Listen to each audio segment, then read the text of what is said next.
The storm wasn't supposed to come that night, but when rancher Cole Mercer burst through the nursery door at midnight, soaked in rain and panic, he found something that stopped his heart cold.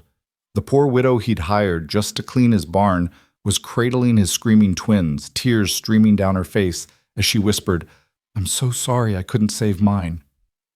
What happened next would shake the Wyoming Territory to its core.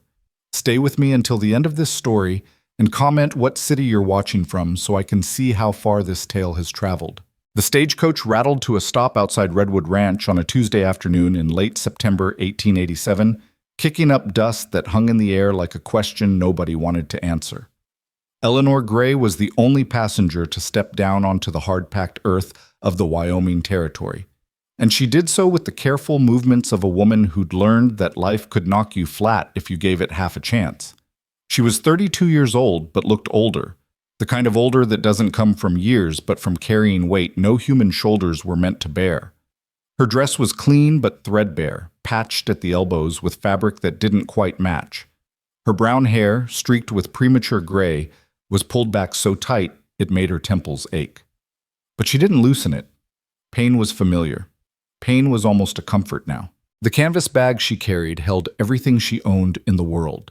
2 more dresses just as worn as the one she had on, a wooden hairbrush with half its bristles missing, a tin cup, a small Bible with water-stained pages, and a tiny knitted bootie the color of summer sky.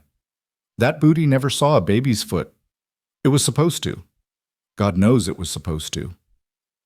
Eleanor stood there in the dying light, squinting at the sprawling ranch before her. Redwood Ranch wasn't the biggest spread in the territory, but it was substantial. A 2-story house with a wraparound porch, a massive barn that looked like it could swallow 3 families whole, corrals that stretched toward the horizon, and outbuildings scattered like afterthoughts across the property. Cattle dotted the distant hills, and she could hear the low sound of horses moving in the paddock. She didn't belong here. She knew that. But she didn't belong anywhere anymore, so one place was as good as another. "You lost?" The voice came from her left, and Eleanor turned to see a man walking toward her from the barn. He was tall, maybe 6 feet, with broad shoulders that spoke of years of hard labor. His dark hair needed cutting, and stubble shadowed his jaw. He wore work clothes, denim pants, a faded blue shirt, and a leather vest that had seen better days. A wide-brimmed hat cast shadows across features that might have been handsome once, before grief carved lines around his mouth and eyes. This was Cole Mercer. She'd heard about him in town when she'd asked about work. Widower. Lost his wife 3 years back. Raising twins alone. Didn't talk much. Didn't smile at all. Ran a tight operation and expected hard work from anyone on his payroll. "No, sir," Eleanor said quietly, gripping the handle of her bag tighter. "I heard in town that you needed help. Someone said you might need someone to work in the barn." Cole stopped about 10 feet away, his gray eyes studying her with the kind of assessment a man gives a horse he's thinking about buying. Not cruel, but not particularly kind either. Just practical. Measuring. "I need someone to muck stalls, feed livestock, clean tack, and keep the barn in order," he said bluntly. "It's hard work. You done that kind of work before?" "I grew up on a farm, sir. I know my way around horses and cattle. I can work hard. I don't complain, and I don't make trouble." "Pay is $20 a month plus room and board," Cole continued, as if she hadn't spoken. "Room is the barn loft. Board is 2 meals a day, breakfast and supper. You cook for yourself. There's a stove in the tack room you can use.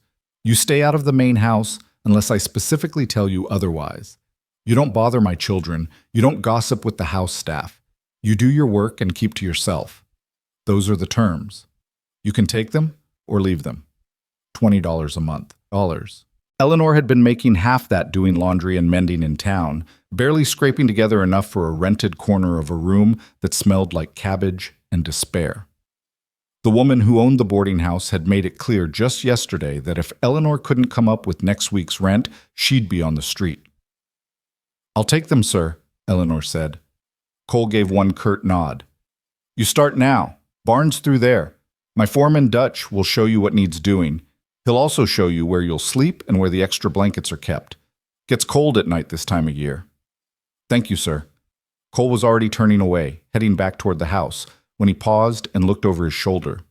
For just a moment, something flickered in his eyes, something that might have been curiosity or pity, or just the reflex of a man who used to have better manners before life beat the courtesy out of him.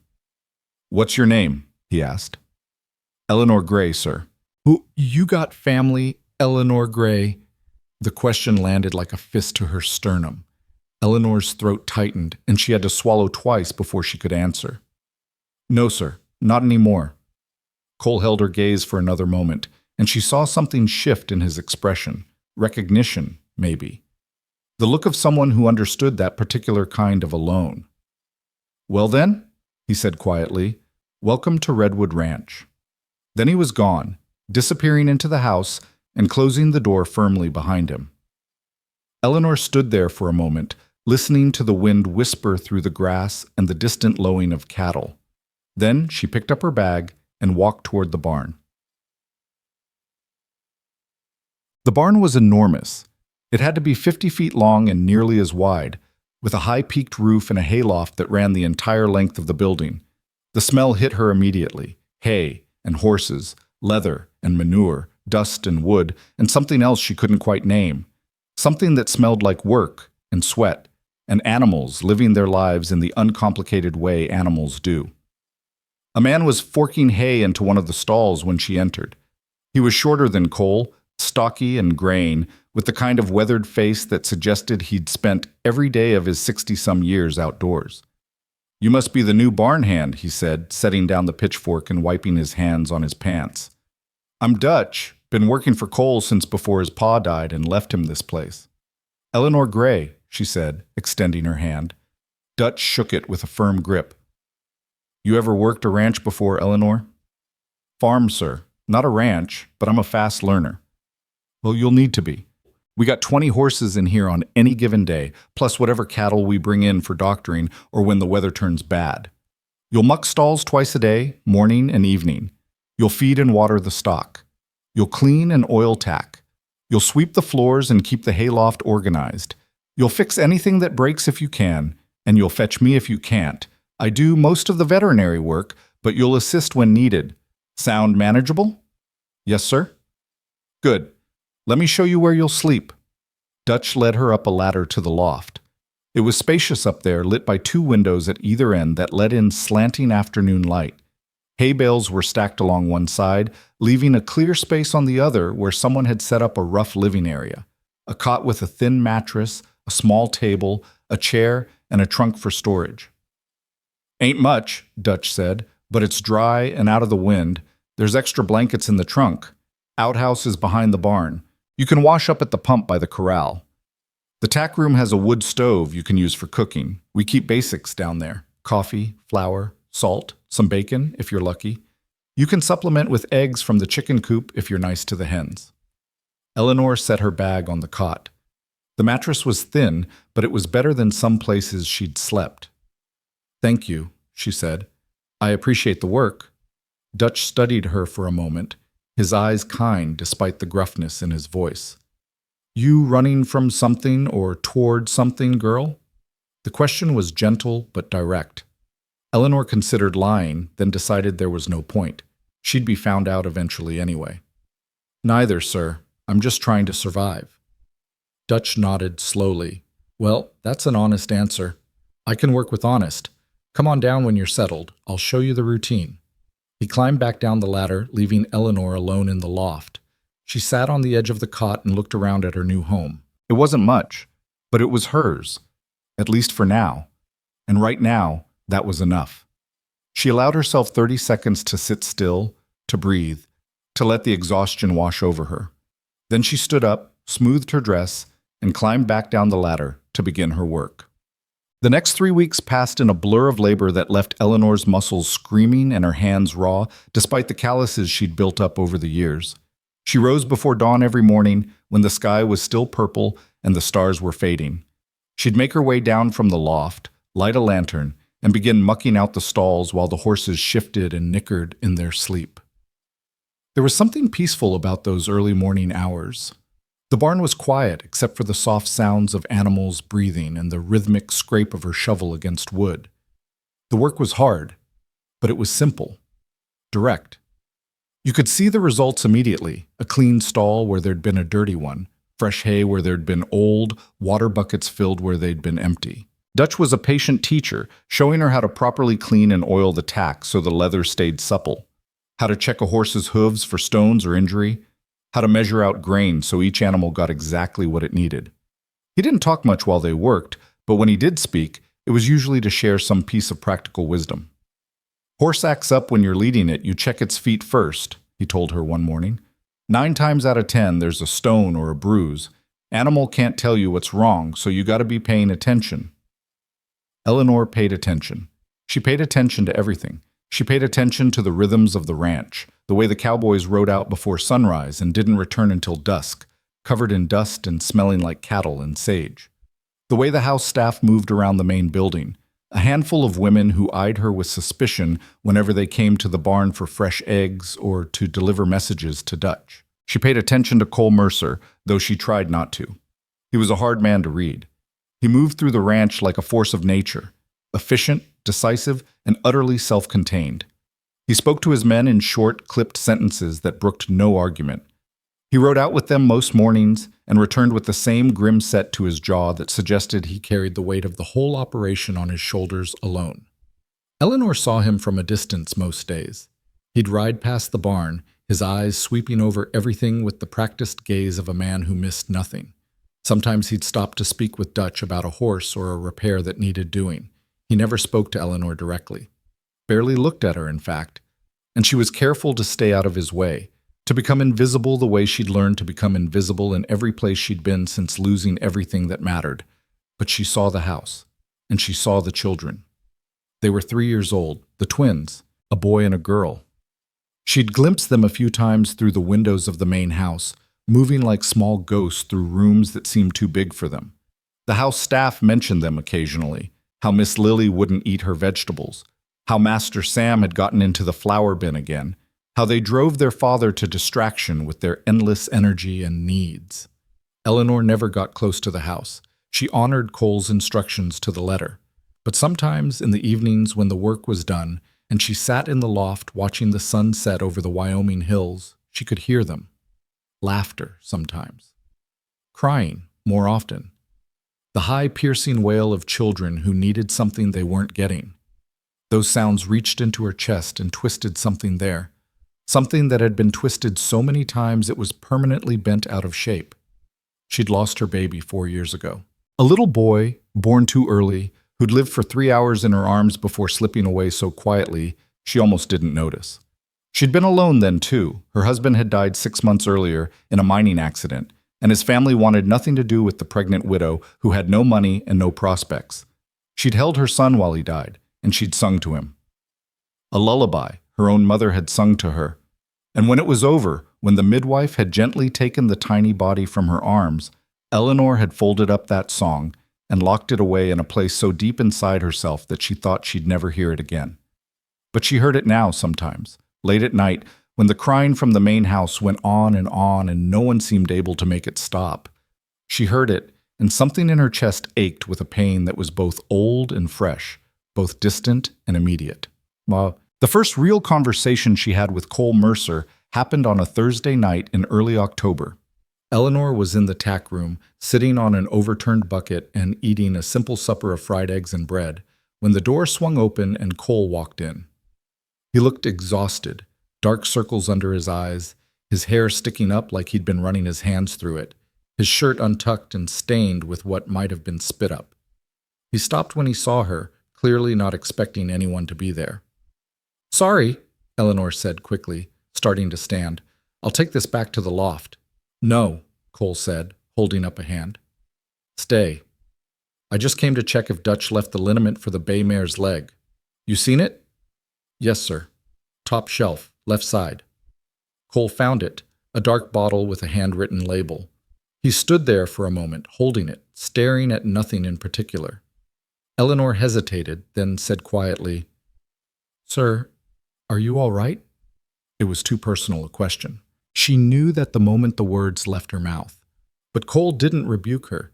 He just let out a long, slow breath and leaned against the workbench. "The twins," he said finally. "They've been crying for 2 hours straight." I've tried everything, fed them, changed them, walked with them, sang to them. Well, attempted to sing. I can't carry a tune to save my life. Nothing works. The housekeeper says they're just colicky, that all babies go through it. But they're not babies anymore. They're 3. And I don't know what they need. His voice cracked on the last word, and Eleanor saw something she hadn't expected to see. Vulnerability, raw, honest helplessness. My wife, Cole continued, still not looking at her, she would have known what to do. She always knew. She could quiet them with just a touch, just her voice. Me? I'm good with cattle and horses and ledgers, but children? He shook his head. I'm failing them. Every day, I'm failing them. Eleanor set down her plate. Her heart was pounding, and she knew she should stay quiet, should stay in her place. But she couldn't, not when she heard that much pain in someone's voice. Sir, she said carefully, sometimes children cry because they're scared. Not of anything specific, just scared of the big feelings they're having that they don't understand yet. And sometimes what they need isn't someone to fix it or make it stop. Sometimes they just need someone to hold them and let them know they're not alone in it. Cole finally looked at her, really looked at her, maybe for the first time since she'd arrived. You speak from experience? He asked. Eleanor's throat tightened. I had a son, sir, a long time ago. He didn't get to grow up. But in the time I had with him, I learned that sometimes just being there is enough, even when you can't fix it, even when there's no fixing it at all. The silence that followed was heavy with shared understanding. 2 people who'd lost everything, standing in a tack room that smelled like leather and horse sweat, connected by the universal language of grief. I'm sorry, Cole said finally, for your loss. And I for yours, sir. Cole nodded slowly. He pushed off from the workbench and moved toward the door, then paused with his hand on the frame. The barn work, he said. Dutch tells me you're doing a good job, better than the last 2 people we hired. Thank you, sir. And Eleanor? He looked back at her. Call me Cole. Sir makes me feel like my father. Yes, sir. Cole. The corner of his mouth twitched, almost like he might smile. Then he was gone, taking the liniment with him and leaving Eleanor alone with her cold eggs and the memory of the first real conversation she'd had in longer than she could remember. 2 nights later, everything changed. Eleanor was already in the loft, settled into her cot with one of the extra blankets pulled up to her chin against the October chill, when she heard it, crying. Not just fussing or normal childhood tears, but the kind of desperate, inconsolable wailing that spoke of real distress. She tried to ignore it, tried to tell herself it wasn't her business, that Cole had made it clear she was to stay away from the house and the children. But the crying went on and on, rising in pitch and intensity until it felt like it was drilling directly into her skull. No, that wasn't right. It wasn't drilling into her skull. It was reaching into her chest, into that twisted place where she kept her grief and pulling on something there that refused to stay buried. Eleanor sat up in the darkness, her heart racing. Through the loft window, she could see lights on in the main house, shadows moving past the windows. She could imagine Cole up there, exhausted and desperate, trying everything he knew to comfort children who wouldn't be comforted. Stay out of the house unless I specifically tell you otherwise. Those had been his words, his rules, and she'd agreed to them. But that crying, God, that crying. Eleanor found herself on her feet before she'd consciously decided to move. She pulled her shawl around her shoulders and climbed down the ladder, her bare feet silent on the rungs. She crossed the dark yard between the barn and the house, guided by the light spilling from the upper windows and the sound of those desperate cries. She should turn back. She knew she should turn back.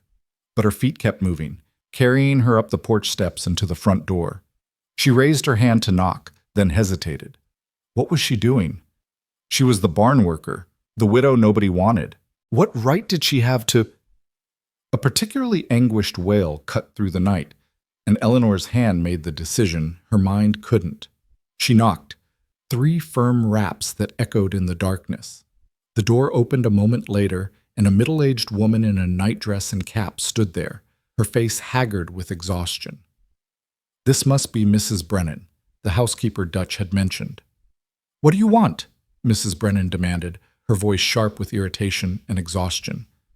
"I heard the children," Eleanor said quietly. I thought perhaps I could help." "Help?" Mrs. Brennan's laugh was harsh. "You're the barn woman. What would you know about children?" "I know crying," Eleanor said simply. "And I know what it sounds like when it won't stop." Before Mrs. Brennan could respond, another voice came from inside the house. "Who is it?" Cole appeared behind the housekeeper, and Eleanor's breath caught. He looked like a man at the end of his rope. His shirt was half unbuttoned, his hair was wild, and he was holding his daughter Lily against his shoulder while she screamed into his neck. His son Sam was visible behind him, clutching his father's leg and crying almost as hard as his sister. "It's the barn woman," Mrs. Brennan said dismissively. "She says she can help." Cole's eyes met Eleanor's across the threshold, and something passed between them, desperation meeting compassion, pride meeting need. "Please," he said, and that single word contained more vulnerability than Eleanor had heard in her entire 3 weeks at the ranch. Mrs. Brennan stepped aside, and Eleanor entered the house. The nursery was on the second floor, a spacious room with 2 small beds, a rocking chair, and walls decorated with painted flowers that must have been the late Mrs. Mercer's touch. It should have been a peaceful, comfortable space. Instead, it felt like a battlefield, with toy blocks scattered across the floor and 2 exhausted adults trying to manage 2 inconsolable children. "I've tried everything," Cole said, his voice ragged as he paced with Lily still screaming against his shoulder. "Fed them, changed them, checked for fevers. Nothing's wrong. They're just crying." Sam was on the floor now, his face red and tear-streaked, his small body shaking with sobs. Mrs. Brennan stood near the door, her arms crossed, clearly at the end of her patience. Eleanor looked at the children, and something in her chest cracked open. "May I?" she asked Cole, holding out her arms for Lily. Cole hesitated for only a moment, then carefully transferred his daughter to Eleanor's arms. The little girl continued to cry, but Eleanor didn't try to stop it immediately. She just held her, one hand supporting her small back, the other gently cradling her head. "It's all right," Eleanor murmured, her voice low and steady. "It's all right to cry, little one. Sometimes the world is too big and too scary, and all you can do is cry." She began to sway gently, an unconscious movement that came from somewhere deep in her body's memory, not bouncing or jiggling, just a slow, rhythmic swaying like a tree in a breeze. Then, without thinking about it, without giving herself time to remember that she'd locked this away forever, Eleanor began to sing. "Hush now, sweet darling, don't you cry. Mama's here beneath the sky. Stars above will keep you near, nothing in the dark to fear." The song was old, probably older than her grandmother had been. The words were simple, the melody plaintive and sweet. Eleanor's voice cracked on some of the notes. She hadn't sung in 4 years, and her throat was tight with emotion. But she kept going. Cole stood frozen, watching her. Mrs. Brennan's expression shifted from skepticism to something softer. And Lily's screaming began to quiet. Not immediately, but gradually, her sobs becoming hiccups, her rigid body beginning to relax against Eleanor's shoulder. Eleanor kept singing, kept swaying, and as she sang, she became aware of small hands tugging at her skirt. She looked down to see Sam standing there, his tear-stained face turned up to her, his thumb in his mouth. Without breaking the rhythm of her song or her swaying, Eleanor lowered herself to the floor, sitting cross-legged with Lily in her lap. Sam immediately climbed into her lap too, curling against his sister, both of them pressed against Eleanor's chest. "Dream of meadows, dream of spring, dream of every gentle thing. Morning comes with golden light. But for now, just sleep tonight." Lily's breathing was evening out now, her small fist clutching Eleanor's shawl. Sam's thumb was still in his mouth, but his eyes were drooping, his body becoming heavy with approaching sleep. Eleanor kept singing, cycling through the verses again, her voice growing stronger as muscle memory took over. She was dimly aware of tears running down her own cheeks, but she didn't stop. She couldn't stop. This was the song she'd sung to her son as he died. The song she'd sworn she'd never sing again because it hurt too much, because it brought back memories so sharp they could cut her to ribbons. But here were these children, these living, breathing children who needed exactly what her son had needed, someone to hold them and tell them they weren't alone. When Eleanor finally fell silent, Both twins were asleep in her arms, their breathing deep and even, their small bodies completely relaxed. The room was quiet except for the ticking of a clock on the mantel and the sound of Eleanor's own heartbeat in her ears. She looked up to find Cole staring at her with an expression she couldn't read. Wonder, maybe, or confusion, or something deeper that she didn't dare name. "How did you do that?" he whispered. Eleanor looked down at the sleeping children in her arms, these babies who weren't hers but who, for this moment, felt like they could be. "I just remembered what it's like to need someone," she said quietly. "And I answered." Mrs. Brennan cleared her throat. "Well," she said, her voice grudging but no longer hostile, "I suppose that worked. Mr. Mercer, shall I take them to their beds?" But Cole was still looking at Eleanor, and when he spoke, his voice was soft. "No, let her do it." Eleanor carefully stood, her muscles protesting after sitting still for so long while holding two children. Cole guided her to the first small bed, where she gently laid Lily down and pulled the blanket up to her chin. The little girl stirred but didn't wake, just turned her head and sighed. Then Eleanor moved to Sam's bed and repeated the process, tucking him in with the same careful tenderness. When both children were settled, she stepped back, suddenly aware of how improper this all was. Her, a barn worker, in the master's house, in his children's nursery, in her nightclothes with her hair loose around her shoulders. "I should go," she said, moving toward the door. "Wait." Cole's hand caught her arm, gentle but firm. She stopped, not looking at him, afraid of what she might see in his face. "Thank you," he said. "I don't know what you did or how you did it, but thank you." Eleanor finally looked up at him. In the soft lamplight of the nursery, his face had lost some of its hardness. He looked younger, more vulnerable, more human. "You asked me earlier if I spoke from experience," Eleanor said quietly. "I did. I do. And I couldn't—" Her voice caught. "I couldn't hear them crying like that and not try to help. I'm sorry if I overstepped." "You didn't," Cole said. He released her arm but didn't step back. "You did what I should have been able to do but couldn't. That's not overstepping. That's—" He paused, searching for words. "That's grace." Eleanor's eyes burned with fresh tears. She nodded once, not trusting her voice, and then slipped past him into the hallway. Mrs. Brennan was waiting at the top of the stairs, her expression complicated. "That was well done," she said, which for her seemed to be high praise. "Perhaps Mr. Mercer might call on you again if such a situation arises." "Perhaps," Eleanor said softly. She descended the stairs and let herself out of the house, closing the door quietly behind her. The night air was cold against her tear-streaked face as she crossed the yard back to the barn. She climbed the ladder to the loft and sat on the edge of her cot, her whole body shaking. She'd sung the song. After 4 years of silence, she'd sung her son's lullaby to someone else's children, and they'd lived. They'd fallen asleep in her arms and lived.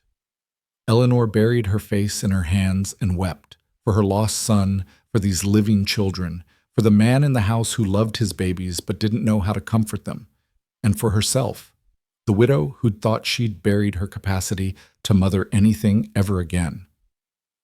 But maybe, she thought as her tears finally slowed, maybe that capacity wasn't dead. Maybe it was just sleeping, waiting for someone to need it badly enough to wake it up. Outside, the Wyoming night stretched dark and vast overhead, full of stars and secrets and second chances that came when you least expected them. And in the main house, 2 children slept peacefully for the first time in weeks, while their father sat in the hallway outside their room, his head in his hands, wondering what it meant that a woman he barely knew could give his children something he couldn't. The answer to that question would change all their lives. But that story, the story of how a widow hired just to clean the barn became the mother of a rancher's children, was only beginning. Eleanor woke the next morning to the sound of roosters crowing and the first pale light of dawn filtering through the loft windows. For a moment she lay still, disoriented by the memory of the night before. Had she really gone to the main house? Had she really held Cole Mercer's children and sung them to sleep? The dampness of her pillow from last night's tears confirmed it wasn't a dream. She rose quickly, splashing cold water on her face from the basin she kept by her cot, and dressed in her work clothes. Her hands trembled slightly as she braided her hair. What would Cole say when he saw her this morning? Would he regret allowing her into his home, into that intimate space with his sleeping children? Would he remind her of the boundaries she'd crossed? Dutch was already in the barn when she climbed down the ladder, mucking out the first stall. "Morning," he said, glancing at her. Then he looked again, more closely. "You all right? You look like you didn't sleep much." "I'm fine," Eleanor said, reaching for a pitchfork. "Just a restless night." Dutch studied her for another moment, then nodded. "Well, we've got extra work today. 2 of the mares need shoeing, and Cole wants the tack room reorganized before winter sets in proper. You up for it?" "Yes, sir." They worked in companionable silence for the next hour, the familiar rhythm of labor helping to settle Eleanor's nerves. She was carrying a bucket of water to the last stall when she heard boots on the barn floor behind her. She turned to find Cole standing there, still wearing yesterday's clothes, his eyes bloodshot from lack of sleep. But his expression was softer than she'd ever seen it. "Eleanor," he said, "could I speak with you for a moment?" Her heart jumped into her throat. "Of course!" Dutch, reading the room with the instinct of a man who'd worked with people for decades, announced, "I'll just go check on that fence line," and disappeared out the barn door. Cole waited until he was gone, then said, "The twins slept through the entire night. First time in 2 weeks. They woke up this morning happy, asking for breakfast, playing with their toys like nothing had ever been wrong." Eleanor set down the water bucket, not trusting herself to speak. "I don't know what you did," Cole continued, stepping closer. "What you said or sang or how you held them, but it worked. And He paused, seeming to struggle with the words. "I need to ask you something, and I want you to know you can say no. There'll be no consequences to your job here if you do." "All right," Eleanor said carefully. "Would you be willing to help with them again? The twins. Not as their nursemaid. Mrs. Brennan handles most of their daily care. But when they get like that, when nothing else works, would you come? I'd pay you extra, of course. Another $10 a month on top of your barn wages." Eleanor's mind reeled. $30 a month total. That was more money than she'd ever made in her life. But more than that, he was asking her to be part of his children's lives, to step across the invisible line that separated the barn worker from the household. "You don't have to pay me extra," she heard herself say. "If the children need comfort, I'll come. That's not something you should have to pay for." Cole's expression shifted, something like respect crossing his features. "You're a better person than most I've met, Eleanor Gray, but I'll pay you anyway. You're doing work, and work deserves compensation. Is that agreeable?" "Yes," Eleanor whispered. "It's agreeable." "Good." Cole nodded, then seemed to hesitate before adding, "My wife, Catherine, she used to sing to them, different songs, but the way you did it last night reminded me of her. Not because you're like her, but because you gave them what she used to give them, peace, safety. That's a rare gift." "Your wife was lucky," Eleanor said softly, "to have children to sing to." The words came out before she could stop them, raw and honest. Cole's eyes met hers, and in that gaze she saw understanding. "And your son was lucky," he said quietly, "to have a mother who loved him enough to still carry his song after all this time." Eleanor's vision blurred with sudden tears. No one had spoken about her baby like that before. Like he'd been real, like his brief life had mattered. "Thank you," she managed. Cole nodded once more, then turned and walked out of the barn, leaving Eleanor standing there with tears running down her cheeks and her heart feeling both heavier and lighter than it had in years. But the first week after that night established a new pattern. Eleanor continued her barn work during the day, but 3 times that week, Cole came to fetch her when the twins grew inconsolable. Each time she went to the nursery, held them, sang to them, and somehow, through grace or instinct or the mysterious alchemy of human connection, managed to soothe what no one else could. The house staff watched this development with varying degrees of suspicion and resentment. Mrs. Brennan seemed grudgingly accepting, acknowledging that Eleanor achieved results even if she didn't understand how. But the younger maid, a woman named Sarah with sharp features and sharper eyes, made her feelings clear. "It's not natural," Eleanor heard her say to the cook one afternoon when she'd come to the kitchen to fetch warm milk for Sam, who'd been fussy. "A barn woman coming into the house, handling the master's children like she has any right. Mark my words, she's got designs on this place." "Now, Sarah," the cook said, though her tone was uncertain, "Mr. Mercer asked her to help. It's not like she's pushing her way in." "Isn't it, though?" Sarah's voice was acid. "Convenient, isn't it? Pretty widow shows up with a sad story, worms her way into the barn, then suddenly she's indispensable with the children. Next thing you know, she'll be moving into the house, wearing the late Mrs. Mercer's dresses, playing Lady of the Manor." Eleanor stood frozen in the hallway, the warm milk cup trembling in her hands. "That's enough gossip," the cook said firmly. "Get back to your work." Eleanor waited until she heard footsteps retreating before she moved. She delivered the milk to the nursery where Mrs. Brennan was trying to coax Sam into drinking it, then returned to the barn without speaking to anyone. That night, lying in her loft bed, Eleanor stared at the ceiling and tried to examine her own heart honestly. Did she have designs on Redwood Ranch? On Cole Mercer? The answer was complicated. She didn't want his land or his money or his position. She'd never been motivated by those things. But his children. God help her, she was already falling in love with his children, with Lily's serious little face and the way she clutched Eleanor's collar when being held, with Sam's gap-toothed smile and the way he called her Elna, because he couldn't quite manage her full name yet. And Cole himself? Eleanor wasn't sure what she felt there. Gratitude? Certainly. Respect for how hard he tried despite his grief. Compassion for a man who loved his children but didn't know how to speak their language. But was there something more? Something that stirred when he looked at her with those gray eyes that had seen too much loss? Eleanor turned over and pulled the blanket up to her chin. It didn't matter what she felt. She was the barn worker. He was the rancher. There was a vast gulf between them that no amount of lullabies could bridge. She needed to remember that, for everyone's sake. October gave way to November, and the Wyoming Territory began its descent into winter.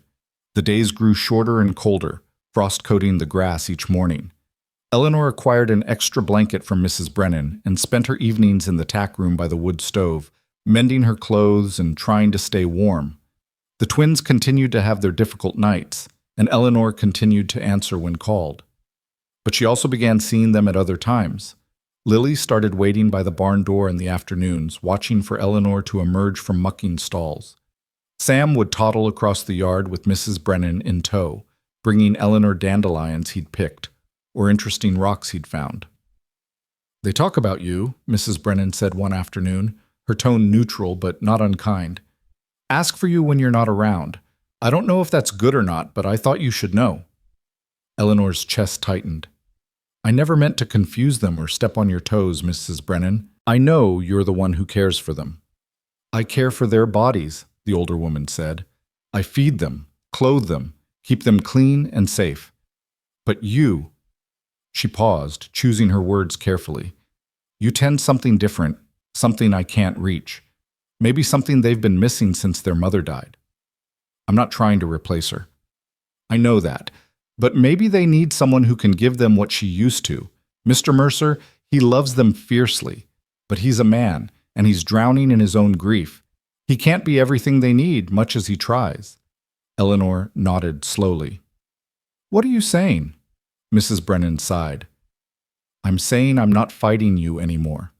Those children need you. I can see that now, but be careful, girl. The house staff talk, and not all of it is kind. Sarah, in particular, has taken a dislike to you. I've noticed. Then watch your step. A woman in your position, with no protection and no family, can't afford to make enemies." It was good advice, Eleanor knew. But she also knew that some things were worth the risk. And those two small children with their mother's eyes and their father's stubborn chin were rapidly becoming worth everything. The crisis came on a Tuesday night in mid-November. Eleanor was in the loft, already in her nightdress and preparing for bed, when she heard shouting from the main house. Not crying this time, but adult voices raised in alarm. She was down the ladder and running across the yard in her bare feet before she'd consciously decided to move. The front door stood open, and she rushed inside to find chaos.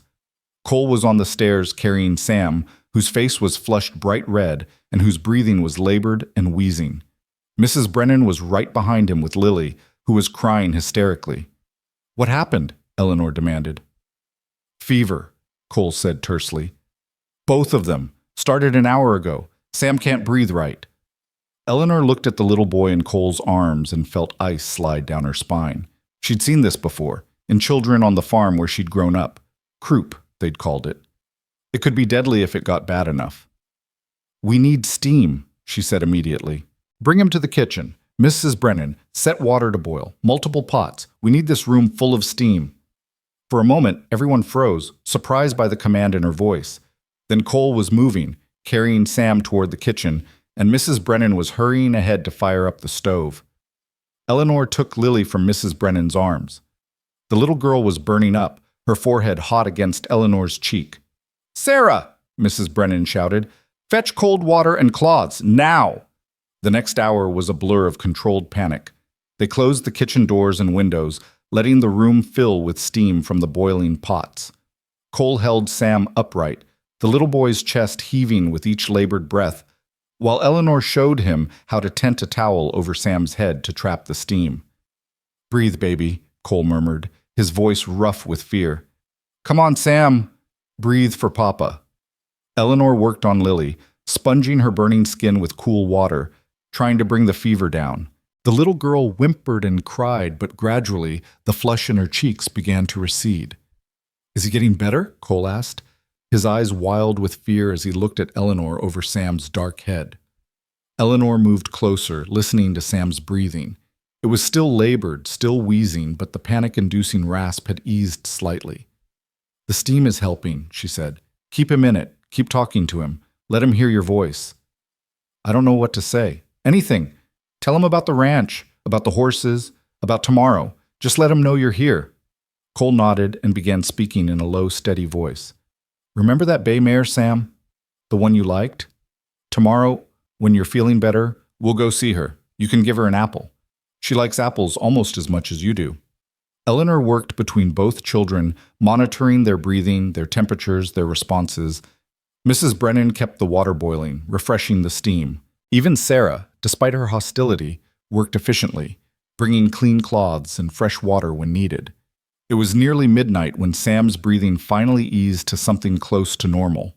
His fever broke around 1 in the morning, sweat soaking his small body as his temperature dropped.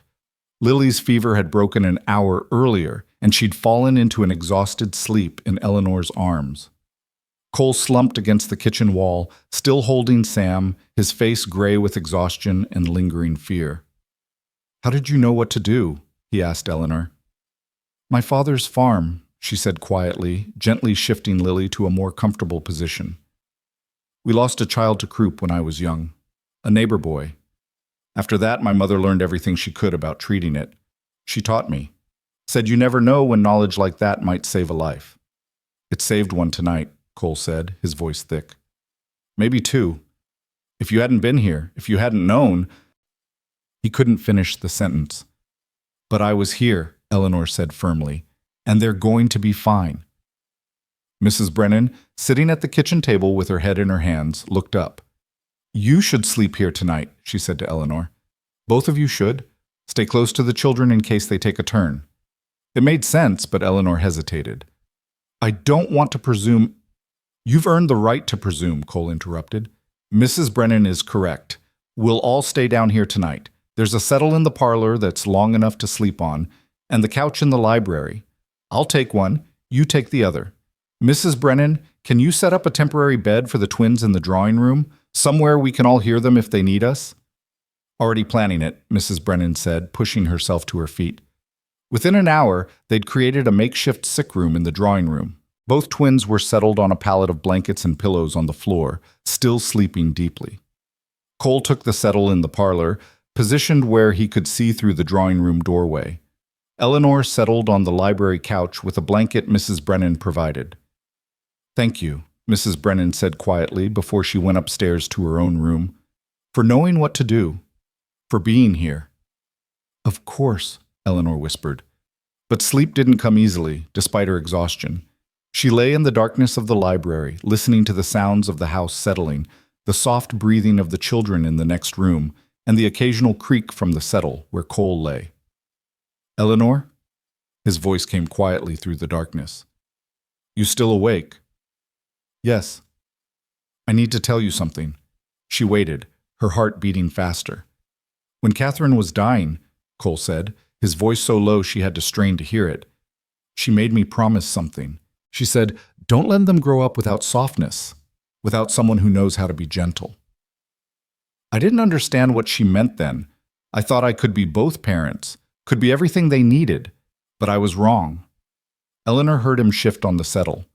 "You're giving them what I promised her I'd make sure they had," he continued, "and I'm grateful, more grateful than I know how to say. So thank you for keeping a promise." I didn't know how to keep myself. Eleanor's eyes burned with tears in the darkness. "She must have been an extraordinary woman." "She was, and I think—" Cole paused. "I think she would have liked you." The word settled over Eleanor like a benediction. She wiped at her eyes and whispered into the darkness, "Thank you for telling me that." No more words were exchanged. Eventually, Eleanor drifted into an uneasy sleep, her dreams full of steam and fevered children and a dead woman's whispered blessing. When dawn came, both twins were markedly better. Their fevers had stayed down, their breathing was clear, and though they were tired and clingy, they were out of danger. Cole insisted Eleanor take the day off from barn work to rest, but she refused. "I'll rest tonight," she said. "Right now I need the normal. I need the routine." He understood that, she could tell. Sometimes the best thing after a crisis was the familiar rhythm of ordinary work. But as Eleanor crossed the yard back to the barn in the gray morning light, she was aware of eyes watching from the kitchen window. Sarah stood there, her expression dark with something that looked like hatred. Eleanor's steps faltered for just a moment. Then she straightened her shoulders and kept walking. She'd done nothing wrong. She'd helped sick children. If Sarah chose to see something sinister in that, it was Sarah's problem, not hers. Or so she tried to tell herself. But Mrs. Brennan's words echoed in her mind. A woman in your position, with no protection and no family, can't afford to make enemies. Eleanor had a sinking feeling that she'd just made one anyway, whether she could afford it or not. The next 2 weeks passed in a strange sort of peace. The twins recovered fully from their illness, but something had shifted in the household dynamic. Cole began inviting Eleanor to the house not just for emergencies, but for regular visits. Would she like to have supper with them in the kitchen? Could she spare an hour in the evening to read to the children before bed? Eleanor agreed to these invitations cautiously, always aware of her position, always careful not to overstep. But it was hard not to feel a growing attachment to this small, broken family that was trying so hard to knit itself back together. Lily started saving her drawings to show Eleanor. Sam began ending his bedtime prayers with, "And bless Elna." Cole started seeking her opinion on small matters. Did she think Lily was old enough to start learning letters? Should he be worried that Sam was so shy around strangers? It felt domestic. It felt dangerous. It felt like everything Eleanor had thought she'd lost forever when her husband and son died. And it terrified her. "You're getting too attached," she told herself sternly one evening as she climbed back up to the barn loft after reading the twins a bedtime story. "They're not your children. This isn't your life. Don't forget that." But her heart wasn't listening to her head anymore. The situation came to a head on a cold Saturday in early December. Eleanor was in town buying supplies, flour, sugar, coffee, using part of her wages from the extra work with the children. She was just leaving the general store when she nearly collided with a woman in an expensive wool coat. "Excuse me," Eleanor said, stepping aside. The woman looked her up and down, taking in Eleanor's worn dress and work-roughened hands. "You're the widow working at Redwood Ranch, aren't you?" "Yes, ma'am." "I'm Dorothy Fleming. My husband owns the bank, and we're close friends with the Mercer family. Or we were before Cole became so isolated after Catherine's death." Eleanor wasn't sure what to say to that, so she said nothing. Mrs. Fleming continued, her voice dropping to a confidential tone that still carried clearly. "I've heard some concerning rumors about you, that you've been spending quite a lot of time in the main house, with the children. Some people are wondering about your intentions." Eleanor felt heat rise in her cheeks. I help with the children when Mr. Mercer requests it, ma'am. That's all. Is it? Mrs. Fleming's smile was sharp. My dear, I'm not judging you. A widow with no prospects has to look out for herself. But you should know that people are talking, and Cole Mercer, for all his current difficulties, is still one of the most eligible men in the territory. His late wife's family, his friends, the decent people of this community, we all have an interest in seeing that he remarries appropriately when the time comes. To someone of suitable background and breeding. The implication was crystal clear. Eleanor was neither. I have no designs on Mr. Mercer, Eleanor said, her voice tight. I'm simply trying to do my job. Of course you are. Mrs. Fleming's tone suggested she believed nothing of the sort. I just thought you should know what people are saying. For your own protection, you understand. A woman in your position can't be too careful about her reputation. She swept past, leaving Eleanor standing on the wooden sidewalk with her small bag of supplies and a growing sense of dread. The rumors were spreading, and if someone like Dorothy Fleming knew about them, then everyone knew about them. Eleanor walked back to the ranch in the gathering dusk, her mind churning. She should distance herself from the main house, from the children, from Cole. It was the smart thing to do, the safe thing. But when she reached the ranch and saw Lily and Sam playing in the yard, saw them look up and shout, "Elna!" with pure joy, saw them come running toward her with open arms. How could she walk away from that? She caught them both in a hug, one on each side, and felt their small bodies pressed against her, trusting and warm and alive. We missed you, Lily said. Papa said you went to town. Did you bring us anything? Eleanor had bought them each a peppermint stick with her own money, unable to resist. She pulled them from her pocket now, and the twins' faces lit up with delight. What do you say? Came Cole's voice from the porch. Thank you, Elna, they chorused. Eleanor looked up to find Cole watching her with an expression that made her breath catch. It wasn't the look of an employer watching his hired help. It was something warmer, something more personal, something that could get them both into serious trouble. Children, go wash up for supper, Cole said. Take your treats with you. Eleanor, could I speak with you for a moment? Eleanor's stomach clenched as the twins ran off toward the house. She followed Cole to the porch, where he leaned against the railing and studied her face. Something happened in town, he said. It wasn't a question. How did you know? You have a terrible poker face. What was it?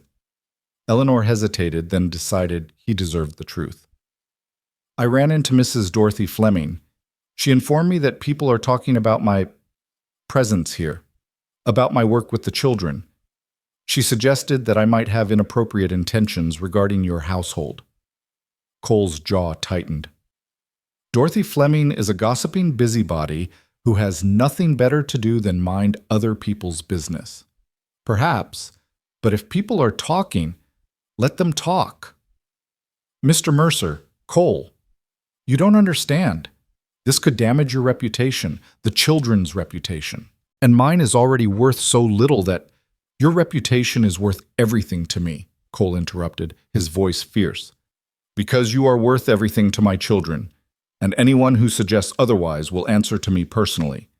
Eleanor's breath caught. You can't fight the whole town. Watch me. Cole stepped closer, and Eleanor was suddenly very aware of how little space separated them. Eleanor, I don't care what Dorothy Fleming or anyone else thinks. You've been a gift to this family. You've given my children something I couldn't give them. You've given me... He paused, seeming to struggle with the words. You've given me hope that maybe we can be whole again someday. I won't give that up because of small-minded gossip. But the children love you. I see it every day, and I... He stopped, his expression shifting to something Eleanor couldn't quite read. I'm grateful for you, more than you know. There was something unspoken in those words, something that hung in the air between them. Eleanor knew she should step back, should put physical and emotional distance between them, but she couldn't seem to make herself move. I'm grateful too, she whispered, for the work, for the chance to be needed again. Cole reached out and tucked a strand of hair behind her ear, his fingers gentle. The gesture was too intimate, too tender, and Eleanor knew she should pull away, but she didn't. Elna, Papa, supper's ready. Sam's voice called from inside. The spell broke. Cole dropped his hand and stepped back, clearing his throat. "We should go in," he said. "Yes," Eleanor agreed. But as they walked into the house together, Eleanor couldn't shake the feeling that something fundamental had shifted between them. Something that couldn't be undone, no matter how much gossip it generated or how dangerous it became. She was falling in love with this family, with the children who called her name and brought her flowers, with the man who looked at her like she was something precious instead of just another hired worker. And God help her, she didn't know how to stop. December arrived with a vengeance, bringing snow that blanketed the Wyoming territory in white silence. The ranch slowed its pace as winter settled in. The cattle moved to lower pastures, the horses spending more time in the barn than out. Eleanor's world contracted to the warm spaces she could occupy. The barn with its animal heat, the tack room with its wood stove, and increasingly the main house where two small children waited for her each evening. The gossip that Mrs. Fleming had warned about didn't disappear. If anything, it intensified. Eleanor could feel it in the way conversation stopped when she entered the general store, in the sidelong glances from ranch hands, in the tight-lipped disapproval of some of the townsfolk when they saw her walking with the twins on the rare occasions Cole brought them into town. But Cole kept his word. When the banker's wife made a pointed comment at church about inappropriate familiarity between classes, Cole stood up in the middle of the congregation and announced that Eleanor Gray was a valued member of his household staff, and anyone who had a problem with that could take it up with him personally. No one did. Sarah, however, was another matter entirely. The maid's hostility had evolved from mere dislike into something more poisonous. She accidentally spilled dirty wash water on Eleanor's clean clothes hanging to dry. She spread whispers among the other staff that Eleanor was trying to trap Cole into marriage, that she was using the children to worm her way into his bed and his fortune. She went out of her way to make Eleanor's visits to the house as uncomfortable as possible. "The master wants his children read to in the nursery, not the kitchen," Sarah said one evening, her voice dripping with false sweetness. "I'm sure even you can understand the difference between servant spaces and family spaces." Eleanor bit back a sharp retort. "Of course. Thank you for clarifying." But Mrs. Brennan, who'd been present for the exchange, spoke up sharply. "Mr. Mercer specifically said Eleanor could read to the children wherever was most comfortable. The kitchen is warm and close to the stove. The nursery is drafty. Use your head, Sarah, if you've got one." Sarah's face flushed with anger, but she couldn't argue with the housekeeper. She shot Eleanor a look of pure venom before stalking away. "That girl is going to be trouble," Mrs. Brennan muttered. "I've tried talking to her, but she's got it in her head that you're some kind of threat. You watch yourself around her." Eleanor did watch herself, but she couldn't be vigilant every moment of every day, and Sarah was patient. The first real incident came on a Wednesday afternoon in mid-December. Eleanor was in the barn, up in the loft, organizing hay bales, when she heard Lily's voice calling from below. "Elna! Elna! Where are you?" Eleanor climbed down the ladder to find both twins standing in the barn entrance, bundled in coats and scarves, their noses red from the cold. "What are you two doing out here?" Eleanor asked, immediately concerned. "Where's Mrs. Brennan?" "She's sleeping," Sam said, "and Papa rode out with the men. Sarah said we could come find you if we wanted." Eleanor's stomach dropped. Mrs. Brennan never slept during the day, and Sarah would never give the children permission to wander around the ranch unsupervised. This had been deliberate. "Let's get you back to the house right now," Eleanor said, taking their hands. "It's too cold for you to be out here." She hurried them across the yard, her mind racing. What was Sarah's game? Was she trying to make it look like Eleanor was neglecting her duties to play with the children, or was there something more sinister at work? They were halfway to the house when Dutch came running from the direction of the corrals, his face urgent. "Eleanor, thank God. The bay mare, she's foaling early and there's trouble. I need your hands. Now." Eleanor looked at the children, then at Dutch, torn. "I can't leave them." "I'll take them," came a voice from behind her. Eleanor turned to see Sarah standing on the porch, her expression all false concern. "Poor dears, out in this cold. Come along, children. Let's get you warmed up." Lily clung to Eleanor's skirt. "I want to stay with Elna." "Lily, sweetheart, I have to help with the horse," Eleanor said, crouching down to the little girl's level. "You go with Sarah and get warm. I'll come see you as soon as I can, all right? Promise? I promise. Reluctantly, the twins went with Sarah. Eleanor watched them go, unease prickling at the back of her neck, but Dutch was already pulling her toward the barn. She's in bad shape, he said as they ran. Breech birth. If we don't get that foal turned, we'll lose them both. The next 2 hours were a blur of blood and sweat and desperate effort. Eleanor had helped with difficult births before, back on her father's farm, but this was one of the worst she'd seen. The mare was exhausted, the foal was stuck, and every minute that passed decreased their chances of survival. There, Eleanor gasped, her arms aching from being shoulder-deep in the birth canal. I've got the leg. Pull when I say. Together, they managed to turn the foal. It slipped out in a rush of fluid, limp and not breathing. Eleanor's heart sank, but Dutch was already there, clearing the foal's airways, rubbing it vigorously with hay. Come on, little one, he muttered. Come on. For a long, terrible moment, nothing happened. Then the foal gasped, coughed, and drew a shuddering breath. That's it, Dutch said, relief flooding his face. That's it. Eleanor slumped against the stall wall, exhausted and covered in birth fluids, but grinning. The mare was already nuzzling her foal, making the low sounds of a mother greeting her baby.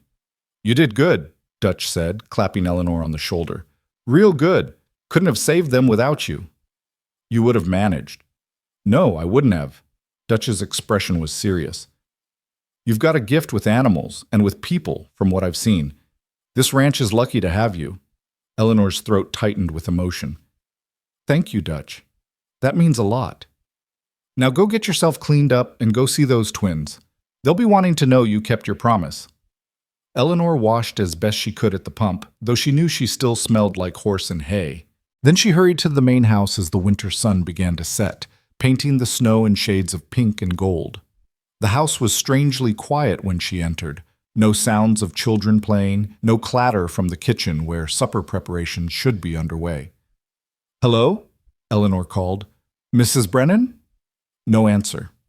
Eleanor climbed the stairs to the nursery, her unease growing with each step.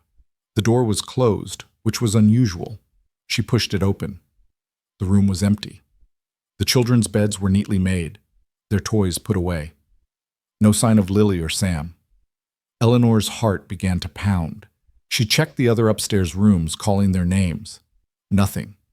She ran back downstairs, checking the kitchen, the parlor, the library. Empty, all of them. She found Mrs. Brennan in the housekeeper's room off the kitchen, just waking from what looked like a deep sleep. The older woman's eyes were unfocused, her movements sluggish. Mrs. Brennan, where are the children? What? The children? Mrs. Brennan shook her head as if trying to clear it. They were with Sarah. I needed to rest my eyes for a moment. I don't know what came over me. Eleanor's blood ran cold. She'd seen this before. Her grandmother, dosed with laudanum when she was sick. That unnatural, heavy sleep. Where's Sarah? I don't know. She said she was going to take the children for a walk before supper. In this weather? In the dark? Eleanor was already moving, grabbing her shawl from where she'd left it. How long ago? An hour? Maybe more? Eleanor, what's wrong? But Eleanor was already out the door, running into the gathering darkness, calling the twins' names at the top of her lungs. The snow had started falling again, light flakes that would soon cover any tracks. Eleanor ran to the barn first, thinking maybe Sarah had brought them there, but it was empty except for the horses and the new foal. She checked the other outbuildings, the chicken coop, the smokehouse. Nothing. Panic was starting to claw at her throat now. Where would Sarah take them? And why? Then Eleanor remembered the old line shack about a mile from the main ranch buildings. It was used during spring roundup, but sat empty most of the year. It would be cold, isolated, and far enough away that no one would hear the children if they cried. Eleanor started running toward it, her breath coming in gasps, her feet sliding on the snowy ground. She had no coat, no gloves, nothing but her shawl and her mounting terror. Lily! Sam! She screamed into the wind. Where are you? The snow was falling harder now, the wind picking up. Eleanor's hands and feet were going numb, but she didn't slow down. She couldn't. Those children were out here somewhere, lost and cold and frightened. She was halfway to the line shack when she heard it, a child's cry, thin and distant. "Sam!" Eleanor shouted. "Lily! Can you hear me?" "Elna!" The voice came again, stronger this time. It was Lily. Eleanor ran toward the sound, her lungs burning, her muscles screaming. And there, huddled against a fallen tree, she found them. Both twins were there, coatless despite the cold, their faces red and tear-streaked. They were alone. No sign of Sarah anywhere. Eleanor fell to her knees beside them, gathering them into her arms. They were cold, so cold, but they were alive and breathing, and here. "It's all right," she gasped, wrapping her shawl around them both, pulling them against her body for warmth. "I've got you. You're safe now." "Sarah said we were going to see the baby horses," Lily sobbed. "But then she left us here. She said Papa didn't want us anymore. She said we were bad children and we had to stay here." "She's lying," Eleanor said fiercely, rubbing their arms and backs, trying to generate heat. "Your Papa loves you more than anything in the world. And I love you. We're going to get you home and warm, all right? Can you walk?" "I'm tired," Sam whimpered. "I know, sweetheart, but we need to move. We need to get you out of this cold." Eleanor tried to stand with both children, but her legs wouldn't support the weight. She was exhausted from the foaling, frozen from the cold, and now trying to carry 2 3-year-olds. She got them both standing and started walking, half carrying, half dragging them through the deepening snow. The wind was bitter, cutting through her thin dress like knives. She could barely feel her feet anymore, and her hands were clumsy and stiff. They'd gone maybe 100 yards when Eleanor's vision started to blur. Her body was shutting down, hypothermia setting in. She tried to push through it, but her legs gave out, dumping all 3 of them into the snow. "No," Eleanor whispered. "No, I have to get them home. I promised." She tried to stand again, but couldn't. Her body wouldn't obey anymore. So instead, she pulled the twins against her, wrapped her shawl and her body around them as best she could, and held them tight.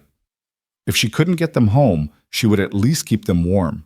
She would give them every bit of heat her body could provide, even if it meant freezing to death herself. "Tell me a story, Elna," Lily whispered against her chest. Eleanor's mind was foggy, her thoughts slow, but she forced herself to speak. "Once upon a time," she began, her voice slurred, "there was a little girl and a little boy who were the bravest children in all the world." She was still telling the story, her words becoming less coherent, when she heard the sound of horses' hooves and men's voices shouting through the storm. "There! I see something!" Strong arms lifted her, pulled the children from her grip. She tried to fight, tried to hold on to them, but she had no strength left. "Easy, Eleanor, easy. We've got them. They're safe." Cole's voice, rough with fear and relief. Eleanor tried to focus on his face, but everything was spinning. "Sarah," she managed to whisper. "She did this. Drugged Mrs. Brennan, left them in the cold." "I know. Dutch found her trying to leave the ranch. She confessed everything." Cole's arms tightened around her. "You found them. You saved them. Now let us save you." Eleanor felt herself being lifted onto a horse, felt Cole climb up behind her, his body warm and solid against her frozen back. The twins were with Dutch and another ranch hand wrapped in blankets. "Stay awake, Eleanor," Cole said urgently in her ear. "Stay with me. Don't you dare leave us now." But Eleanor was so tired, and the darkness was so inviting. She let herself drift, trusting that Cole would get them all home safe. Her last conscious thought was a prayer. "Thank you for letting me save them. Thank you for letting me keep my promise." Then there was nothing but warmth and darkness, and the distant sound of Cole's voice calling her name. "Tia." Eleanor woke to firelight and the smell of wood smoke and something medicinal. She was in a bed, not her cot in the barn loft, but a real bed with soft sheets and heavy blankets. Her body ached everywhere, and when she tried to move, her hands and feet screamed with the pain of returning circulation. "Easy." A gentle hand pressed her shoulder back down. "Don't try to move yet." Eleanor forced her eyes to focus. Mrs. Brennan sat beside the bed, her face drawn with worry and guilt. "The children," Eleanor croaked. "Are they?" "They're fine. Cold and frightened, but fine. The doctor's been. He said another hour out there and we might have lost them. You saved their lives, girl." Eleanor's eyes filled with tears. Where are they? I need to see them. They're sleeping in the nursery with their father sitting guard. He hasn't left them since we got back, except to check on you every 10 minutes. Mrs. Brennan's voice softened. He's been beside himself. We all have been. Sarah? Mrs. Brennan's expression hardened. In the sheriff's custody, she confessed to everything, drugging my tea with laudanum, luring the children outside, leaving them to freeze. She said she was trying to prove you were unfit, that you'd neglect the children in a crisis. She thought if they got sick or hurt while in your care, Mr. Mercer would fire you and send you away. That's insane. Yes, well, jealousy and spite can make people do insane things. She'll hang for what she did, or at least spend the rest of her life in prison. Attempted murder of children is about as serious as it gets. Eleanor closed her eyes, trying to process it all. Sarah had been willing to kill 2 innocent children just to get rid of her. The thought was almost too horrible to comprehend. Where am I? She asked, looking around the room. It was large and well-appointed, with furniture that was clearly expensive and well-made. Definitely not the barn loft. The master bedroom, Mrs. Brennan said. Well, the guest master bedroom. Mr. Mercer insisted. Said he wasn't having you recover in a drafty barn after what you did. I can't stay here. It's not appropriate. You let Mr. Mercer worry about what's appropriate. Right now you need to rest and heal. You have frostbite on 3 of your fingers and 2 of your toes. Nothing that won't heal, the doctor says, but it'll be painful for a while. You're also recovering from severe hypothermia and exhaustion, so you're staying in this bed until the doctor says otherwise, and that's final. There was no arguing with that tone. Eleanor settled back against the pillows, wincing as her damaged fingers brushed the blanket. Can I see them? She asked quietly. The children? Just for a moment? Mrs. Brennan's stern expression softened. I'll ask Mr. Mercer. But Eleanor, you need to understand something. What you did tonight, running out into that storm, nearly dying to save those children, that changes things. It changes how everyone sees you, how Mr. Mercer sees you. What do you mean? But Mrs. Brennan just shook her head. You'll see soon enough. Rest now. I'll bring you some soup when you're ready. Eleanor drifted in and out of consciousness for the next few hours, waking each time to find someone sitting by her bed. Dutch once, checking on her with quiet concern. The ranch doctor another time, examining her extremities and murmuring his approval of her progress. And once, she woke to find Cole sitting in the chair by the window, his head in his hands, his shoulders shaking with what might have been sobs. She tried to speak, to tell him she was all right, but sleep claimed her again before she could form the words. When she finally woke fully, it was to find both twins standing beside her bed, their small faces solemn and frightened. Cole stood behind them, his hand on each of their shoulders. Elna? Lily whispered. Are you dead?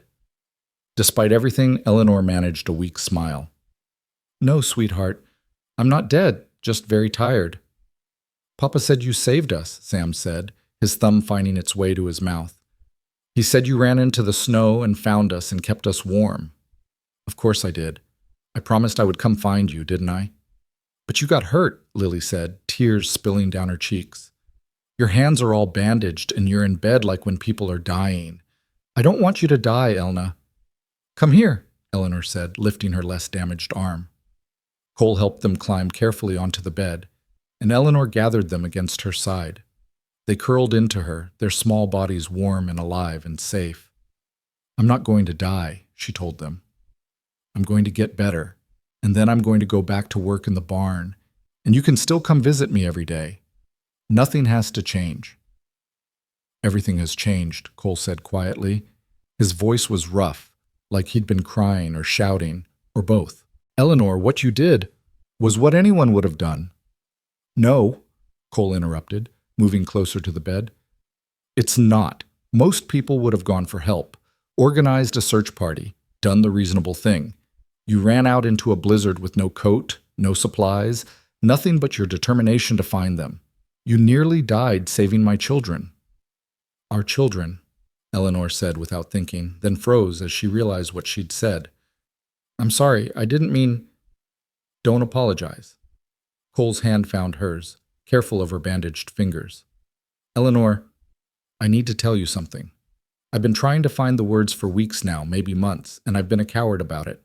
But after tonight, after almost losing you, I can't keep silent anymore." Eleanor's heart began to pound.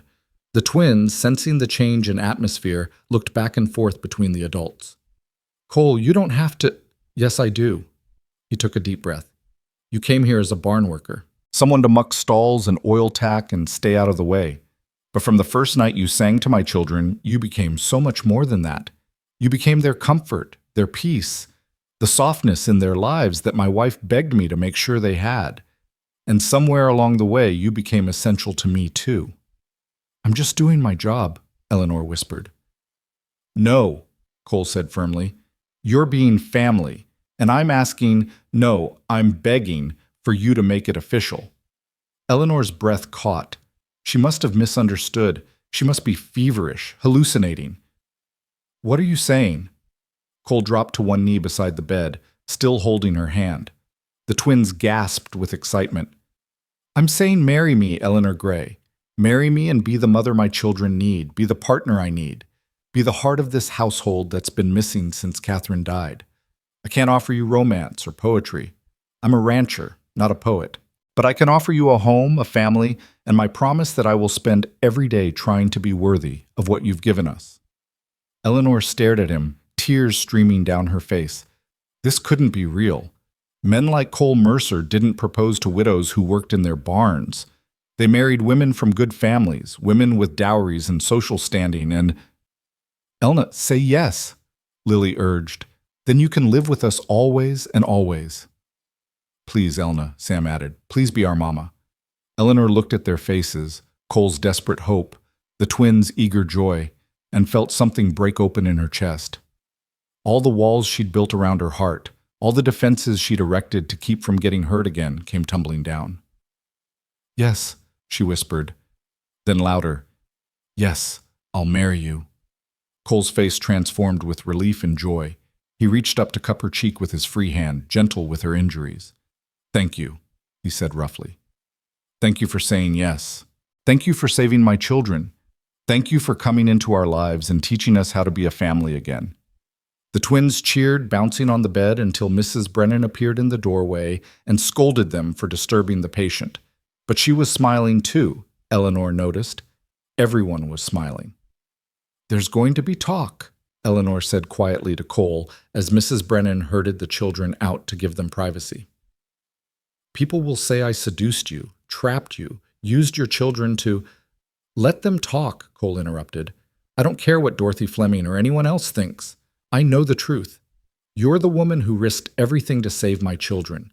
You're the woman who kept a promise even when it nearly killed her. That's the only truth that matters. What if I can't be what you need? What if I'm not good enough?" "Eleanor," Cole's voice was firm, "you are more than good enough. You're everything." Eleanor closed her eyes, letting those words sink into her soul. Everything. She was everything. For the first time since her husband and son had died, Eleanor let herself believe that maybe, just maybe, she deserved a second chance at happiness. That maybe God hadn't forgotten about her after all. That maybe her story didn't end with loss and grief, but could continue with love and family and hope. "When?" she asked. "When do you want to marry?" "As soon as you're well enough to stand," Cole said. "I'm not giving you time to change your mind." "I won't change my mind." "Good." He leaned forward and pressed a kiss to her forehead, tender and reverent. "Rest now. You've got a family waiting for you to get well." As Cole left the room, Eleanor lay back against the pillows and let the tears come. But these weren't tears of grief or pain. They were tears of gratitude, of relief, of overwhelming joy. She'd come to Redwood Ranch with nothing but a canvas bag and a broken heart, hired just to clean the barn and stay out of the way. But somehow, through grace or fate, or the mysterious workings of divine providence, she'd found something infinitely more precious. She'd found her way home. Eleanor spent the next 3 days in that guest bedroom, her body slowly healing from its ordeal. The doctor came twice daily to check her frostbitten fingers and toes, changing bandages and nodding with satisfaction at her progress. Mrs. Brennan brought meals on trays and sat with her while she ate, filling the silence with gentle chatter about ranch business and the upcoming Christmas preparations. But it was the twins who were her constant companions. They seemed unable to bear being away from her for more than an hour at a time, as if they feared she might disappear if they let her out of their sight. They colored pictures at the foot of her bed, played with their toys on the floor nearby, and begged for stories until Eleanor's voice grew hoarse. "Tell us about when you marry Papa," Lily demanded on the third afternoon, curled against Eleanor's side like a contented kitten. "I don't know what to tell you, sweetheart. We haven't planned anything yet." "Will you wear a pretty dress?" Sam asked from his spot on the other side of the bed. "Mama's pictures show her in a pretty dress when she married Papa." Eleanor's heart clenched at the mention of Catherine Mercer. "I'm sure your mama was beautiful on her wedding day." "She was," Cole said from the doorway, making Eleanor jump. She hadn't heard him come in. He walked to the bed and sat carefully on the edge. She wore white silk with lace at the collar, her mother's dress, altered to fit. "The whole town came to the church to see us married." There was no sadness in his voice as he spoke of his late wife, only gentle remembrance. Eleanor relaxed slightly. "That sounds lovely," she said quietly. It was. Cole reached out and tucked a strand of Eleanor's hair behind her ear, the gesture already becoming familiar. "But I don't need all that this time. Just you, me, the children, and a preacher. Unless you want something more elaborate?" Eleanor almost laughed at the thought. "No, simple is perfect." "Are you sure? I don't want you to feel cheated of a proper wedding." "Cole, I already had a proper wedding once. It was in a small church with borrowed flowers, and my husband wore his only good suit. It was perfect because he loved me and I loved him. That's all that matters in a wedding, the love. Everything else is just decoration." Cole's eyes softened. "You're a wise woman, Eleanor Gray." "Soon to be Eleanor Mercer," Lily piped up. "Right, Papa? She'll have our name?" "If she wants it," Cole said, looking at Eleanor with a question in his eyes. Eleanor thought about it. She'd been Eleanor Gray for so long, first as her father's daughter, then as William Gray's wife, then as William Gray's widow. The name carried memories both sweet and bitter. But Eleanor Mercer? That name carried possibility. Promise. A future instead of just a past. "Yes," she said. "I want it." The smile that broke across Cole's face was like sunrise. "Then you'll have it. As soon as you're well enough to stand before a preacher without falling over." "I can stand now," Eleanor protested. "The doctor said another 3 days of rest minimum. Don't make me tie you to this bed, woman." Eleanor raised an eyebrow. "You wouldn't dare." "Papa would," Sam said gleefully. "He tied up a cow once when it wouldn't stay in the barn." "I am not a cow," Eleanor said with as much dignity as she could muster, which was difficult with 2 giggling children pressed against her sides. Cole grinned, and Eleanor realized with a start that it was the first time she'd seen him truly smile. It transformed his face, erasing years of grief and hardship, making him look younger and lighter. Handsome, even. "No," he agreed. "You're definitely not a cow. You're far more stubborn." Eleanor threw a pillow at him. He caught it easily, laughing, and the twins dissolved into shrieks of delight at seeing their father so playful. Mrs. Brennan appeared in the doorway, drawn by the noise. "Land's sake, what's all this commotion? You're supposed to be resting, not hosting a circus." "Papa called Elna stubborn," Lily reported. "Well, she is," Mrs. Brennan said matter-of-factly. "Now, off with you lot.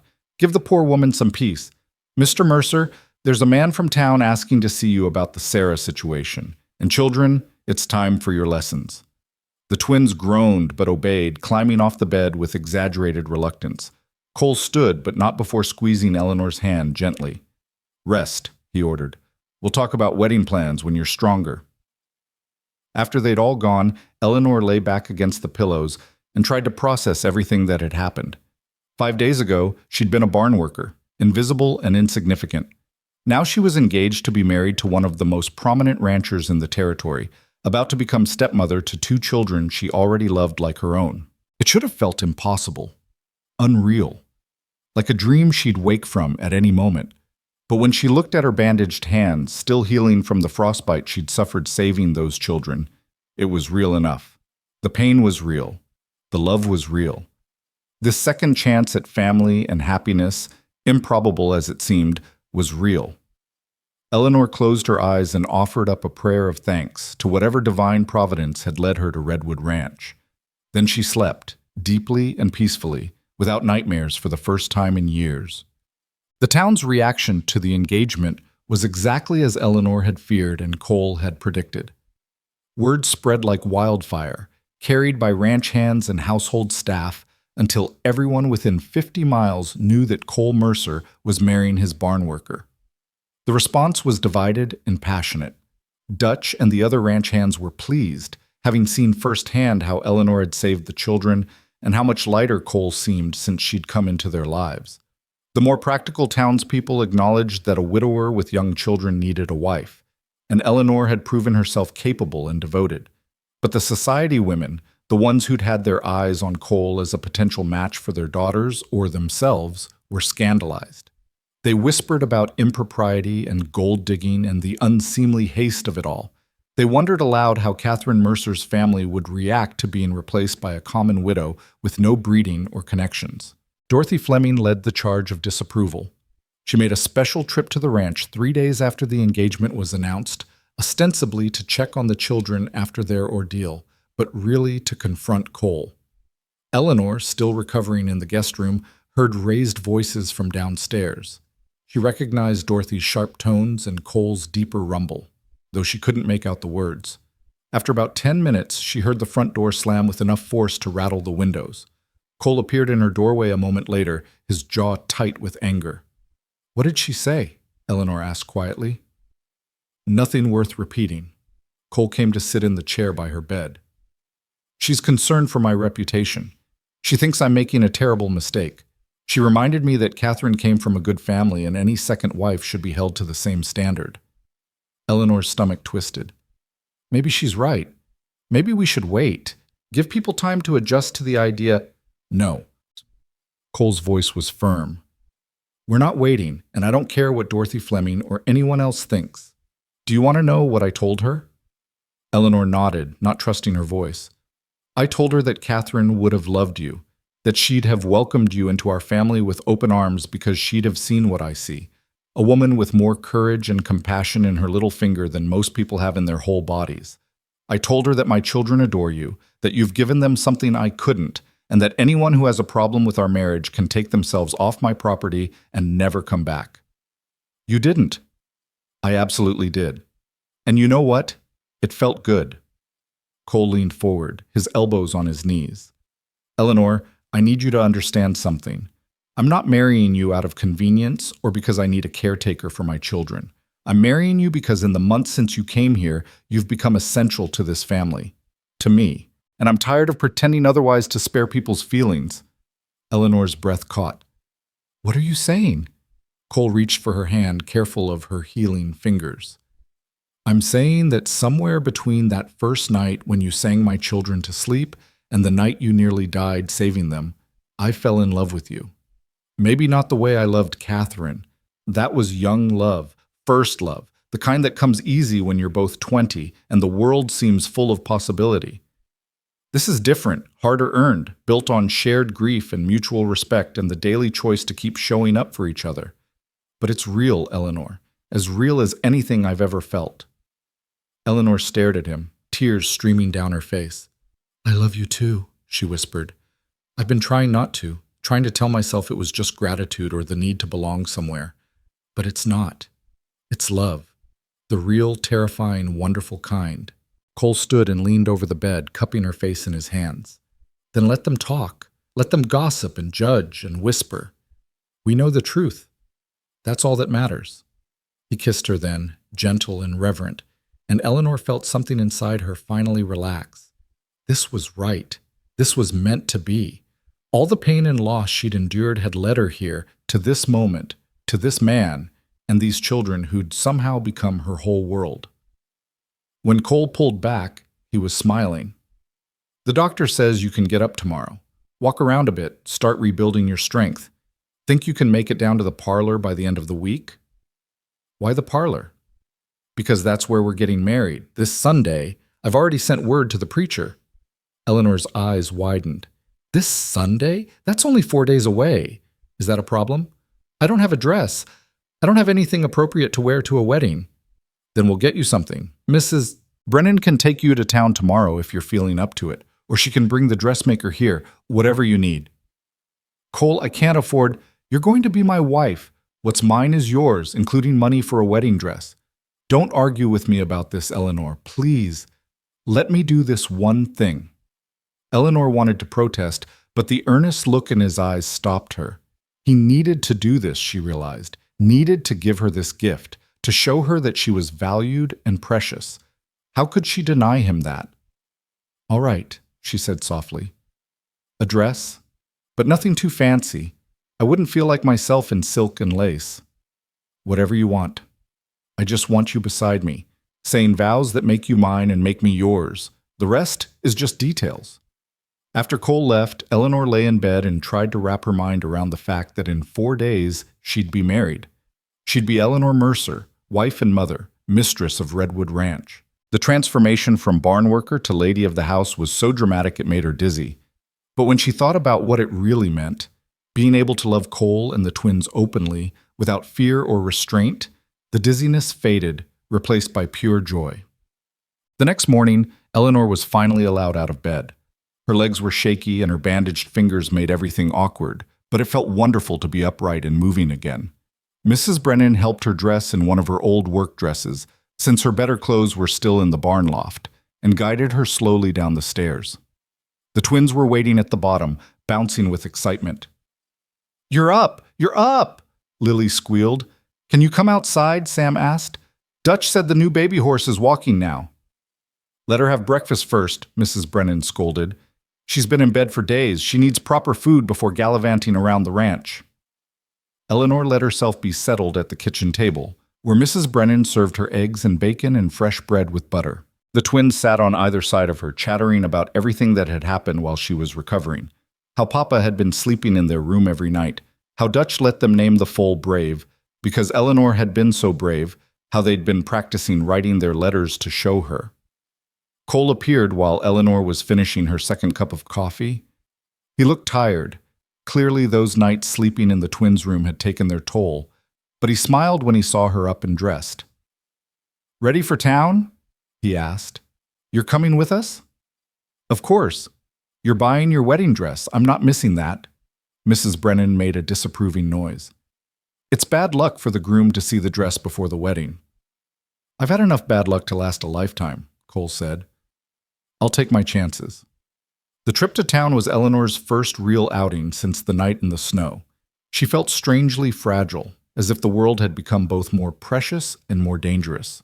But with Cole's hand steady at her back and the twins holding her less injured fingers, she felt safe enough to face whatever waited. The town was busy with Christmas preparations. Garlands hung from shop windows, and the smell of pine and cinnamon filled the air. People stopped to stare as Cole's wagon rolled down Main Street, the notorious rancher and his scandalous bride-to-be out in public together. Eleanor lifted her chin and met their gazes steadily. She had nothing to be ashamed of. The dressmaker's shop was small but well-appointed. Mrs. Henderson, the proprietor, was a practical woman in her 50s who'd heard all the gossip but seemed more interested in making a good dress than passing judgment. So you need a wedding dress by Sunday, she said, looking Eleanor up and down with a professional eye. That's ambitious, but I have a dress that might work with some alterations. Let me show you. She disappeared into the back room and emerged with a dress in a soft dove gray. It wasn't the traditional white, but it was beautiful, simple, and elegant, with a modest neckline and long sleeves. It was made for a customer who changed her mind, Mrs. Henderson explained. Never been worn. I can take in the waist and adjust the hem. The color would suit you, I think. Not white, but for a second marriage, gray is perfectly appropriate. Eleanor touched the fabric reverently. It was nicer than anything she'd ever owned. How much? Mrs. Henderson named a price that made Eleanor's stomach drop, but Cole just nodded. We'll take it. Can you have it ready by Saturday? I can have it ready by Friday if you need it. Friday would be perfect. While Mrs. Henderson took Eleanor's measurements, Cole waited in the front of the shop with the twins. Eleanor could hear them through the curtain, Lily asking if Eleanor would look like a princess, and Sam wondering if there would be cake. Your young man seems smitten, Mrs. Henderson said quietly as she pinned the hem. "Don't let the gossips get to you, dear. I've lived in this town 40 years, and I've seen plenty of unconventional marriages that worked out fine. Love is love, regardless of where it starts." "Thank you," Eleanor said, surprised by the kindness. "That means more than you know." When Eleanor emerged from the back room back in her plain dress, she found the shop crowded.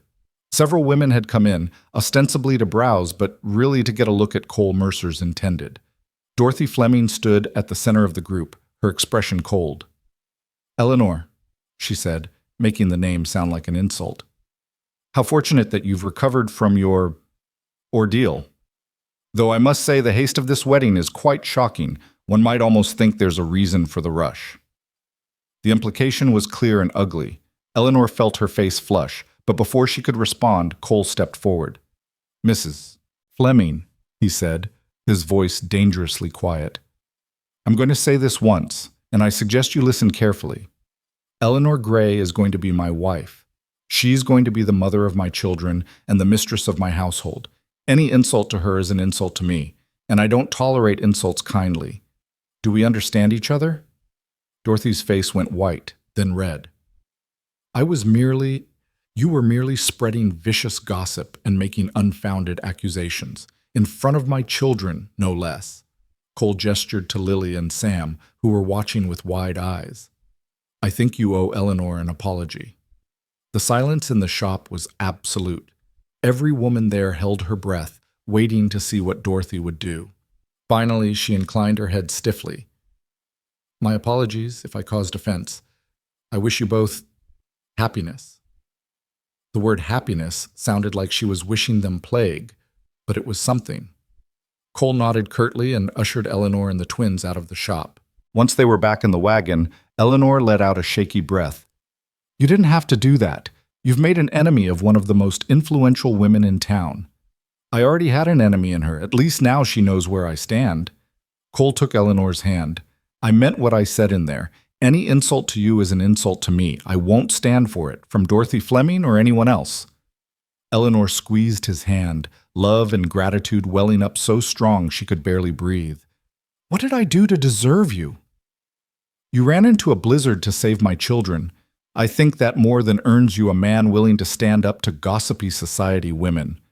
The twins giggled from the back of the wagon, and even Eleanor had to smile. Maybe this marriage was unconventional. Maybe people would talk. But with Cole beside her and these children calling her name with such love and trust, she found she didn't care anymore. Let them talk. She had everything that mattered right here. The next 3 days passed in a whirlwind of preparation. Mrs. Brennan threw herself into organizing the wedding with surprising enthusiasm, recruiting the ranch hands to help clean the parlor and dining room until they gleamed.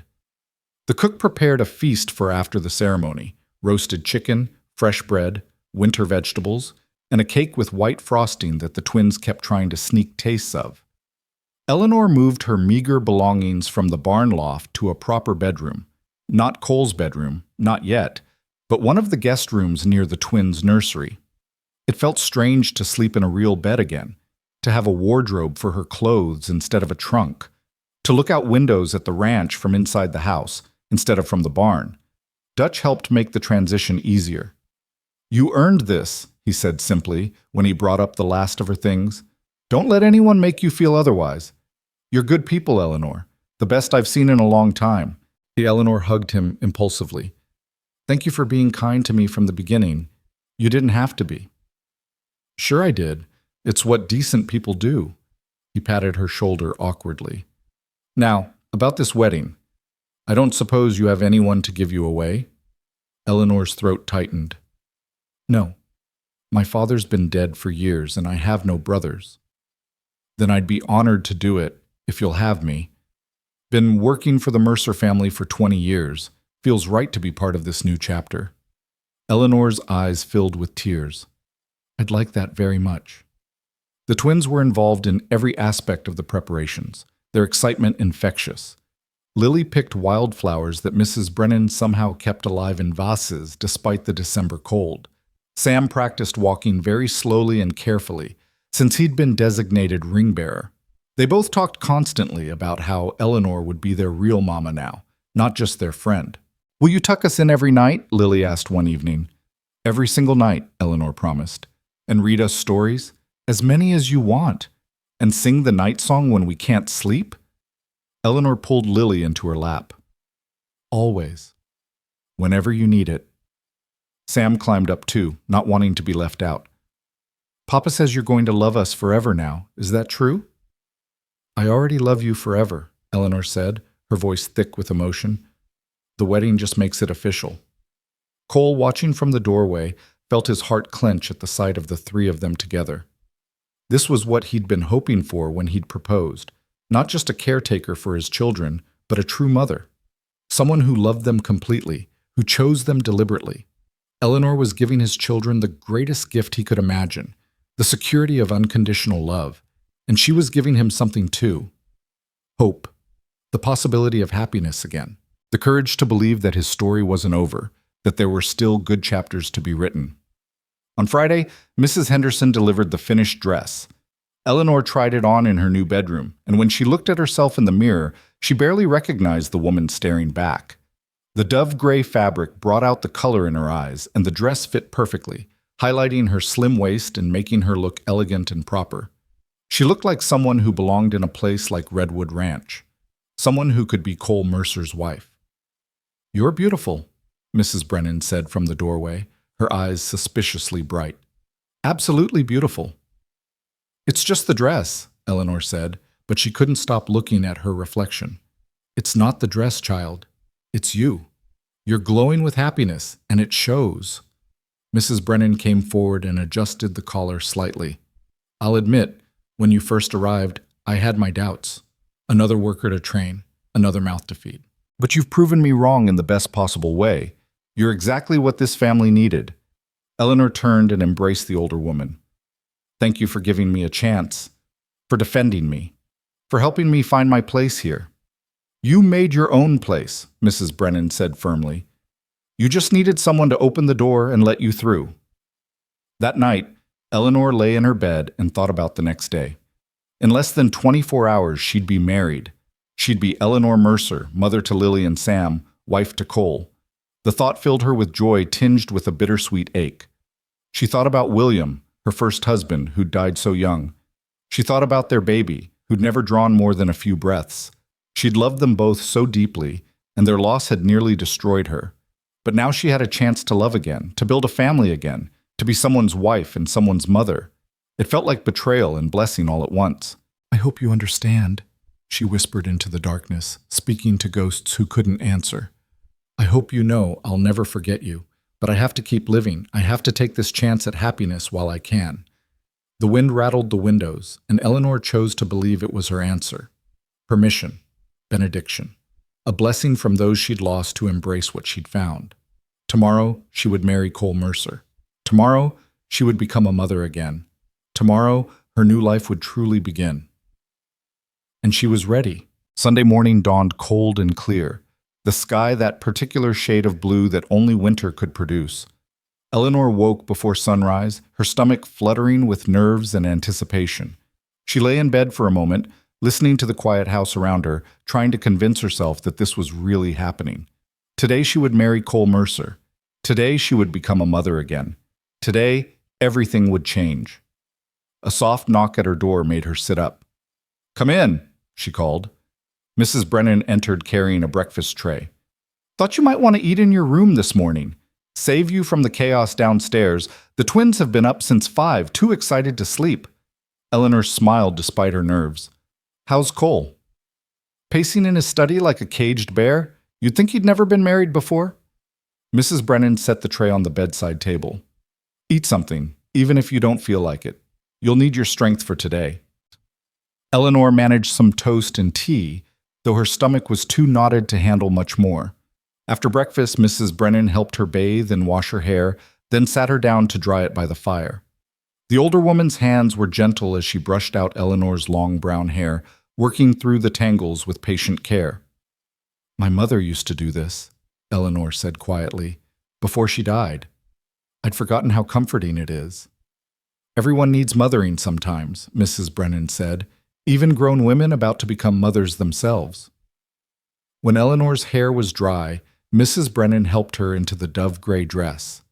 The fabric whispered against her skin as she moved, elegant and soft. Mrs. Brennan arranged her hair in a simple style, pinned up but with soft curls framing her face. She added a small spray of the wildflowers Lily had picked, their delicate petals somehow still fresh. "There," Mrs. Brennan said, stepping back to survey her work. "Perfect. Now let me look at you properly." Eleanor turned to face her, and the older woman's eyes filled with tears. "Oh, my dear girl, you're radiant. Cole Mercer is a lucky man." "I'm the lucky one," Eleanor whispered. "You're both lucky. That's how the best marriages work." Mrs. Brennan squeezed her hand. "Now, the preacher arrived an hour ago. Everyone's gathering in the parlor. Are you ready?" Eleanor took a deep breath. "I'm ready." But as she moved toward the door, a wave of panic suddenly washed over her. She gripped the door frame, her breath coming too fast. "What if I can't do this?" she gasped. "What if I'm not good enough? What if I fail them the way I failed my own family?" Mrs. Brennan turned her around and gripped both her shoulders firmly. "Eleanor Gray, you listen to me. You didn't fail anyone. Your husband died in an accident you couldn't prevent. Your baby died because he came too early, not because of anything you did or didn't do. You survived tragedy that would have broken lesser women, and you came out the other side still capable of love and compassion. That's not failure. That's courage." "But what if—" "No more what ifs. There's a good man downstairs who loves you. There are 2 children who think you hung the moon. There's a whole life waiting for you, if you're brave enough to take it. So the question is, are you brave enough?" Eleanor thought about the night she'd run into the blizzard. She'd been terrified then too, but she'd run anyway because the children needed her. She thought about every hard day since losing William and the baby. Every morning she'd woken up and chosen to keep going even when grief made her want to give up. She'd been brave then. She could be brave now. "Yes," Eleanor said, straightening her shoulders. "I'm brave enough." "That's my girl." Mrs. Brennan smiled and opened the door. "Then let's get you married." They descended the stairs together, Mrs. and Brennan a solid, reassuring presence at Eleanor's side. At the bottom, Dutch was waiting in his best suit, looking uncomfortable in the formal clothes but smiling warmly. "You look beautiful, Eleanor," he said, offering his arm. "Ready to do this?" "Ready," Eleanor confirmed, slipping her hand through his elbow. The parlor doors were closed. Beyond them, Eleanor could hear the murmur of voices. The ranch hands who'd been invited, the household staff, a few neighbors whom Cole considered friends. Not a large gathering, but enough to make it feel real and witnessed. Mrs. Brennan opened the doors, and suddenly Eleanor was looking into a room transformed. Winter sunlight streamed through the windows, making the polished wood floors gleam. More of Lily's wildflowers decorated every surface, their bright colors cheerful against the winter backdrop. The furniture had been pushed to the sides, creating an aisle down the center of the room, and at the end of that aisle stood Cole. He was wearing a black suit Eleanor had never seen before, his hair neatly combed, his jaw freshly shaved. But it was his expression that stole her breath, wonder and love and relief all mixed together, as if he'd been half afraid she wouldn't appear. Beside him stood the twins, dressed in their Sunday best. Lily wore a pink dress with ribbons, and Sam was in a little suit that made him look impossibly grown up. They were both bouncing with barely contained excitement. The preacher, an elderly man with kind eyes, smiled at Eleanor as she entered. "Shall we begin?" Dutch walked Eleanor down the makeshift aisle. It was only about 15 steps, but it felt like both the longest and shortest walk of her life. Every person in the room watched her pass, some with approval, some with curiosity, all with witness to this unlikely union.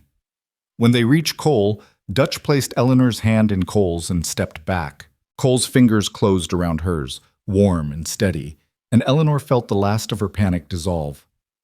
"Hi," Cole said softly, just for her. "Hi," Eleanor whispered back. The preacher cleared his throat. "Dearly beloved, we are gathered here today to join this man and this woman in holy matrimony. Marriage is not to be entered into lightly, but reverently, deliberately, and in the knowledge that love is both a feeling and a choice that must be made new each day." Eleanor barely heard the traditional words of the ceremony.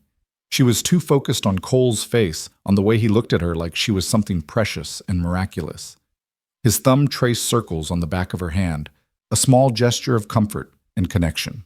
"Cole Mercer," the preacher said, "do you take this woman to be your lawfully wedded wife, to have and to hold from this day forward, for better or worse, for richer or poorer, in sickness and in health, to love and to cherish, till death do you part?" "I do," Cole said, his voice clear and certain. "Absolutely I do." "Eleanor Gray, do you take this man to be your lawfully wedded husband, to have and to hold from this day forward, for better or worse, for richer or poorer, in sickness and in health, to love and to cherish, till death do you part?" Eleanor looked at Cole, then at the twins standing beside him, then at the gathered witnesses who represented her new community. She thought about the woman she'd been when she arrived at Redwood Ranch, broken, desperate, barely surviving. And she thought about the woman she was now, healed enough to love again, strong enough to build a new family, brave enough to say yes to a future she never thought she'd have. "I do," she said, her voice steady and sure. "The rings, please." Sam stepped forward importantly, carrying a small cushion with 2 gold bands. His tongue poked out in concentration as he walked, determined not to drop them. When he reached the preacher, he held up the cushion with such solemnity that several people in the room had to hide smiles. "Thank you, young man," the preacher said, taking the rings. "Cole, place this ring on Eleanor's finger and repeat after me. With this ring, I thee wed." Cole took Eleanor's hand, his fingers trembling slightly as he slid the gold band onto her finger. "With this ring, I thee wed," he repeated. Then, going off script, he added quietly, "Thank you for saving us, all of us." Eleanor's eyes filled with tears as she took the second ring and slid it onto Cole's finger. "With this ring, I thee wed," she said. Then, matching his improvisation, "Thank you for giving me a home." The preacher smiled. "Then by the power vested in me by the territory of Wyoming and by God Almighty, I now pronounce you husband and wife. Cole, you may kiss your bride." Cole cupped Eleanor's face in his hands, his touch infinitely gentle, and kissed her.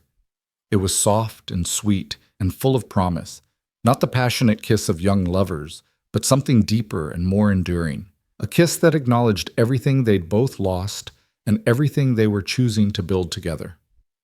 When they broke apart, the room erupted in applause. The twins rushed forward, throwing their arms around both adults in an enthusiastic group hug that nearly knocked everyone over. "Mama!" Lily cried, the word bursting out of her with pure joy. "You're our mama now, for real!" Eleanor's heart cracked wide open at hearing that word applied to her. She dropped to her knees, heedless of her beautiful dress, and gathered both children close. "Yes," she whispered fiercely, "I'm your mama now, for real and always." Sam pulled back just enough to look at her seriously. "You won't leave, even when things get hard?" Eleanor understood the fear behind that question. These children had lost their mother once already. They needed to know she wouldn't abandon them.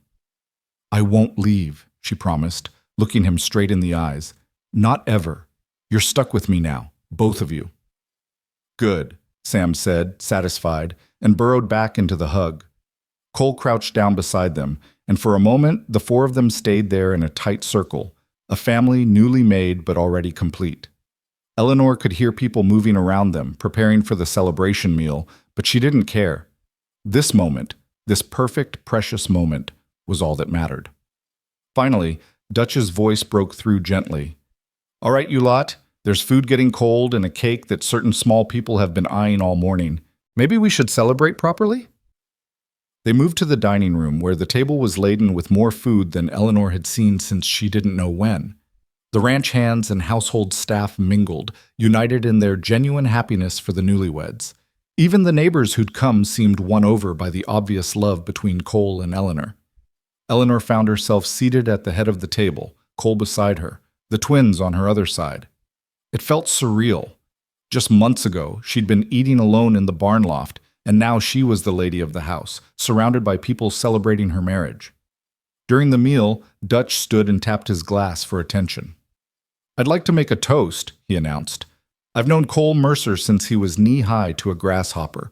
Watched him grow up, take over this ranch, marry his first wife, and become a father. When Catherine died, I thought that might be the end of him. Thought the grief might swallow him whole." Cole's hand found Eleanor's under the table, squeezing gently.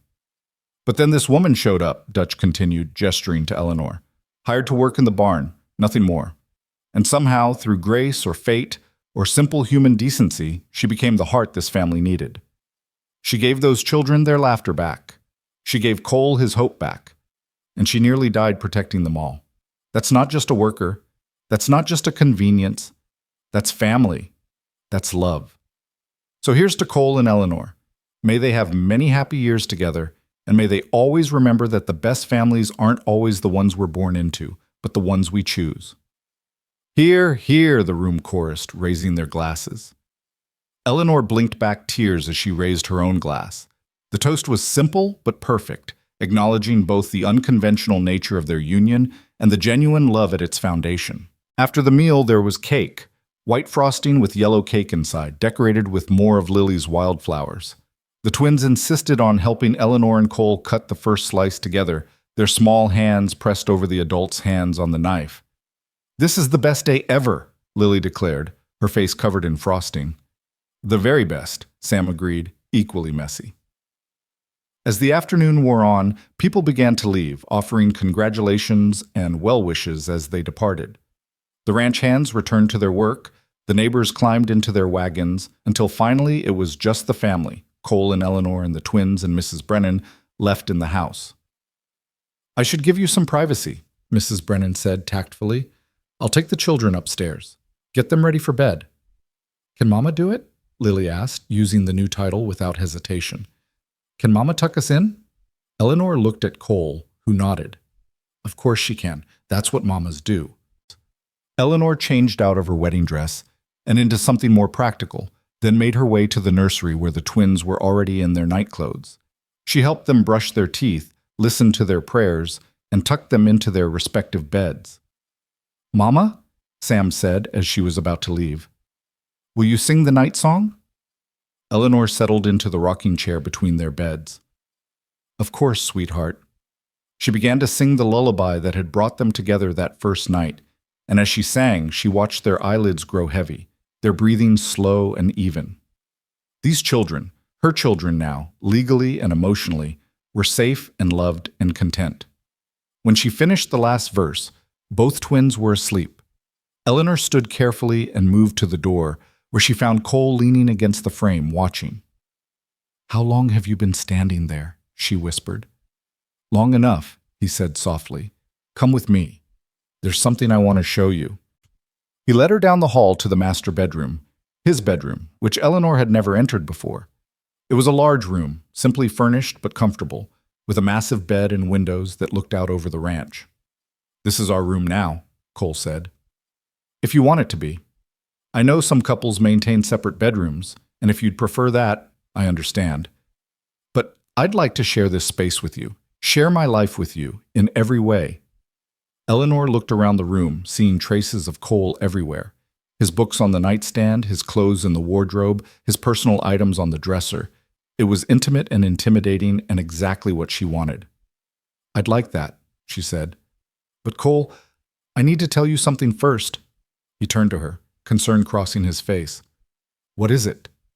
Eleanor took a deep breath. "I know you said you loved me, and I believe you. But I also know you loved Catherine first, and I need you to know that I'm not trying to replace her or make you forget her. She was the twins' mother, your first wife, and she'll always be part of this family's story. I don't resent that. I want to make sure we're clear about that." Cole crossed the room and took both her hands. "Eleanor, you're not replacing Catherine. You're writing a new chapter. And yes, I loved her. I'll always love her memory. But what I feel for you is different and equally real. You're not second best or a consolation prize. You're the woman who taught me that my heart could work again, that I could love again. That's a gift I can never repay." "You don't have to repay it," Eleanor said. "Just love me. Love the children. Build this life with me. That's all I need. Cole pulled her close, wrapping his arms around her. Eleanor rested her head against his chest, listening to the steady beat of his heart. This was real. This was hers. This man, these children, this home, all of it was hers now. They stood there for a long moment, holding each other before Cole spoke again. I should warn you, I snore sometimes, and I'm terrible about leaving my boots in the middle of the floor, and I have nightmares occasionally about losing the ranch, or the cattle dying, or... Eleanor put a finger to his lips. Cole, I don't need you to be perfect. I just need you to be here. I can do that, he promised. I'm very good at being here. They talked late into the night, lying in bed together, sharing the small details of their lives that they hadn't had time to share before. Cole told her about growing up on the ranch, about his parents, about his dreams for expanding the operation. Eleanor told him about her childhood on the farm, about William, about the baby she'd lost, and how it had nearly destroyed her. I'm so sorry you went through that alone, Cole said, pulling her closer. I'm not alone anymore, Eleanor replied. That's what matters. Eventually, exhaustion claimed them both. Eleanor drifted off to sleep in her husband's arms, in their bed, in their home. For the first time in years, she felt completely safe. She was woken hours later by small footsteps in the hallway. The door creaked open, and Sam's voice whispered, Mama, I had a bad dream. Eleanor sat up immediately. Come here, sweetheart. Sam padded over to the bed, and Cole helped lift him up. The little boy crawled between them, burrowing into the warmth. What was the dream about? Eleanor asked softly. You left. You went away like our first mama. Eleanor's heart clenched. I'm right here, Sam. I'm not going anywhere. Promise? I promise. A moment later, the door opened again and Lily appeared, apparently unwilling to be left out. If Sam gets to sleep in here, so do I. Cole chuckled and pulled her up too. All right then. Family pile it is. The four of them squeezed into the big bed together, the twins in the middle, Cole and Eleanor on either side. It wasn't how most people spent their wedding night, Eleanor thought with amusement, but it was perfect for them. This is nice, Lily murmured, already half asleep again. Very nice, Sam agreed. Cole reached across the children to take Eleanor's hand. In the darkness, she could see him smiling. Welcome to married life, he whispered. Wouldn't have it any other way, Eleanor whispered back. Winter gave way to spring, and spring to summer. Eleanor settled into her role as wife and mother with a sense of rightness she'd never expected to feel again. She learned the rhythms of running a ranch household, working alongside Mrs. Brennan to manage everything from meals to linens to the endless stream of repairs and maintenance that a place like Redwood Ranch required. The twins flourished under her care, growing taller and more confident with each passing month. Lily discovered a love of reading, and Eleanor spent hours with her, teaching her letters and words. Sam proved to have a gift with animals, following Dutch around the barn and learning everything the old foreman would teach him. The gossip about Eleanor's marriage to Cole gradually faded, replaced by newer scandals and dramas. Even Dorothy Fleming eventually softened, if not to friendship, then at least to grudging acceptance. Eleanor had proven herself not through grand gestures, but through the quiet, daily work of loving her family and contributing to her community. But the real change came in the fall, nearly a year after the wedding, when Eleanor realized she was pregnant. She'd been so certain she could never have another child after losing her son. The midwife had warned her that women who lost babies born too early often couldn't carry again. Eleanor had made her peace with that, grateful for the stepchildren she'd been given. So when she missed her monthly courses and began feeling sick in the mornings, she barely dared to hope. The doctor confirmed it on a Tuesday afternoon. About 3 months along, I'd say. Due sometime in late March or early April. Eleanor sat in his office, her hands pressed to her still flat stomach, tears streaming down her face. Are you all right, Mrs. Mercer? The doctor asked, concerned. I'm perfect, Eleanor managed. I just never thought this could happen again. Well, it is happening. You're healthy and strong, and I see no reason this pregnancy shouldn't go smoothly, but you'll need to take care of yourself. No heavy lifting, plenty of rest, good food. Eleanor nodded, barely hearing him. She was going to have a baby, Cole's baby, a sibling for Lily and Sam, a living, breathing testament to the fact that second chances were real. She drove home in a daze, her mind spinning with the news. How would Cole react? Would he be happy, worried?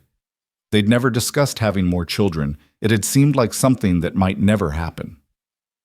When she reached the ranch, she found Cole in the barn, checking on a mare who'd been sick.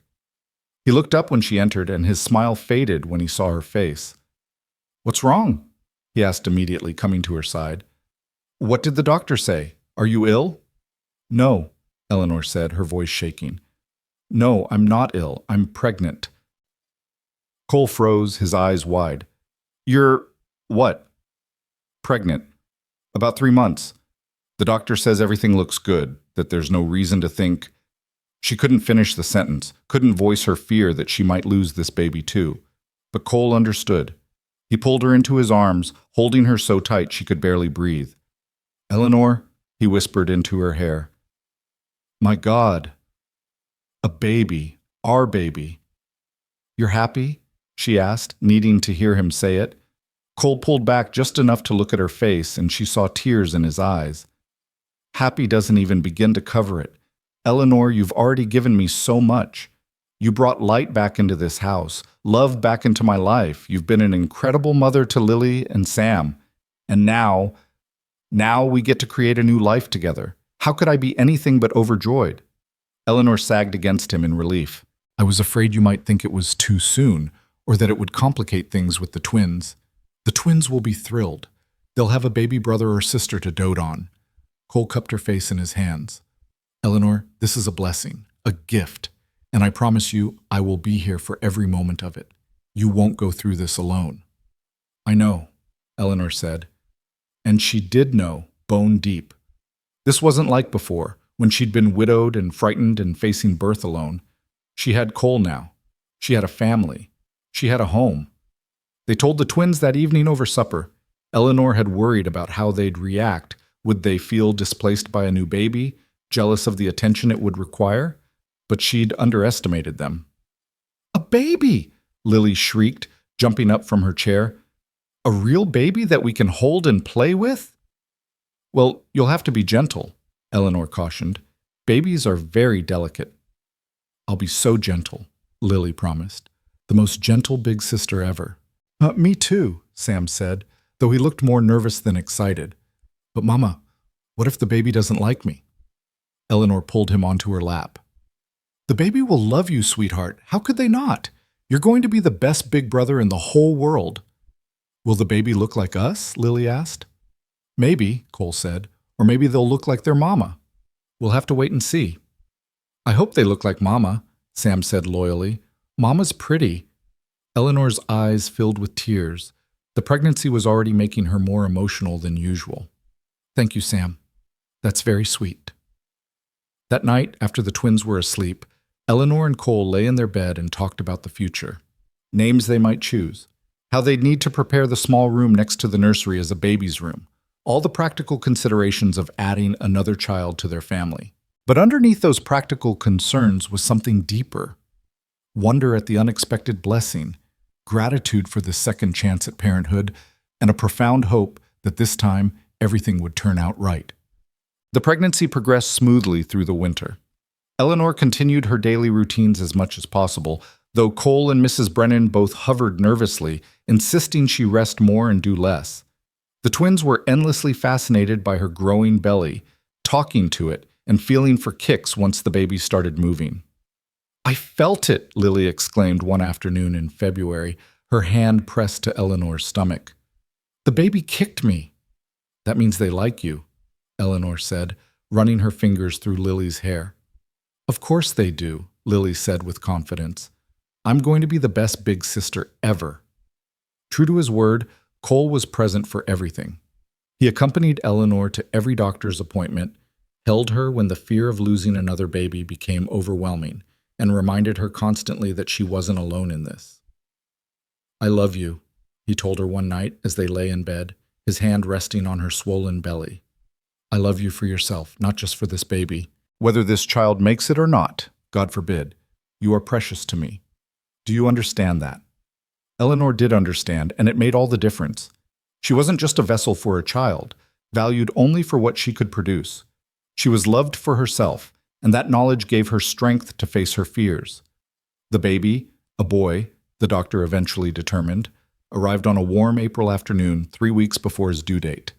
Eleanor's labor was long but manageable, and this time she had Cole beside her every moment, holding her hand and encouraging her. When the baby finally emerged, pink and squalling and very much alive, Eleanor burst into tears. "He's breathing," she sobbed. "He's crying. He's alive." "He's perfect," Cole said, his own face wet with tears as the doctor placed the baby in Eleanor's arms. Absolutely perfect. The baby, they named him Thomas, after Cole's father, was indeed perfect. 10 fingers, 10 toes, a healthy set of lungs, and his mother's dark eyes. Eleanor held him and counted his breaths, marveling at each one, still half afraid he might stop. But he didn't stop. He breathed and cried and nursed and slept like babies do, growing stronger with each passing day. The twins met their baby brother the next morning, approaching the bed where Eleanor held him with expressions of awe. "He's so tiny," Sam whispered. "You were that tiny once," Eleanor told him. "Hard to believe, isn't it?" "Can I hold him?" Lily asked. Eleanor and Cole helped her sit in the rocking chair with a pillow in her lap, then carefully placed Thomas in her arms. Lily held him with such tenderness, such careful reverence, that Eleanor felt her heart might burst. "Hi, Thomas," Lily whispered to her baby brother. "I'm your big sister. I'm going to take care of you always and always." Sam got his turn next, equally careful and gentle. When Thomas wrapped his tiny hand around Sam's finger, the little boy's face lit up with wonder. "He likes me," Sam said. "Sam, yeah. He's holding my hand." "Of course he likes you," Cole said, his voice thick with emotion. "You're his big brother." Eleanor watched her family gathered around the new baby, Cole standing behind the twins, all of them focused on Thomas with such love and joy, and felt a peace settle over her that she'd never expected to feel again. She'd lost so much. Her first husband, her first baby, years of her life to grief and survival. She'd arrived at Redwood Ranch with nothing but a canvas bag and a broken heart, expecting nothing more than a place to work and sleep. Instead, she'd found a family, found love, found a reason to believe that broken things could be mended and broken people could be made whole. Thomas stirred in Lily's arms and began to fuss. Eleanor took him back and put him to her breast, where he latched on immediately, nursing with the determined focus of a hungry newborn. "He's strong," the doctor said approvingly when he checked on them later. "Strong and healthy. No signs of any trouble. I think you've got a fighter there, Mrs. Mercer." "Like his mother," Cole said, squeezing Eleanor's shoulder. Spring turned to summer and summer to fall. Thomas grew from a tiny newborn to a chubby, happy baby who smiled at everyone and everything. The twins were devoted to him, fighting over who got to hold him or make him laugh or help with his baths. The ranch prospered too. Cole's careful management and the hard work of his men resulted in a good year with healthy cattle and strong profits. He used some of that profit to expand the house, adding more bedrooms and a proper office where Eleanor could manage the household accounts. "You've got a head for numbers," he told her one evening as they went over the books together. "Better than mine, truth be told." "That's because you're too generous," Eleanor said, pointing to an entry where he'd extended credit to a struggling neighbor. "You can't carry the whole territory on your back, Cole." "Can't I?" he teased. "Watch me." But he listened to her advice, and together they made decisions that strengthened the ranch while still maintaining Cole's reputation for fairness and generosity.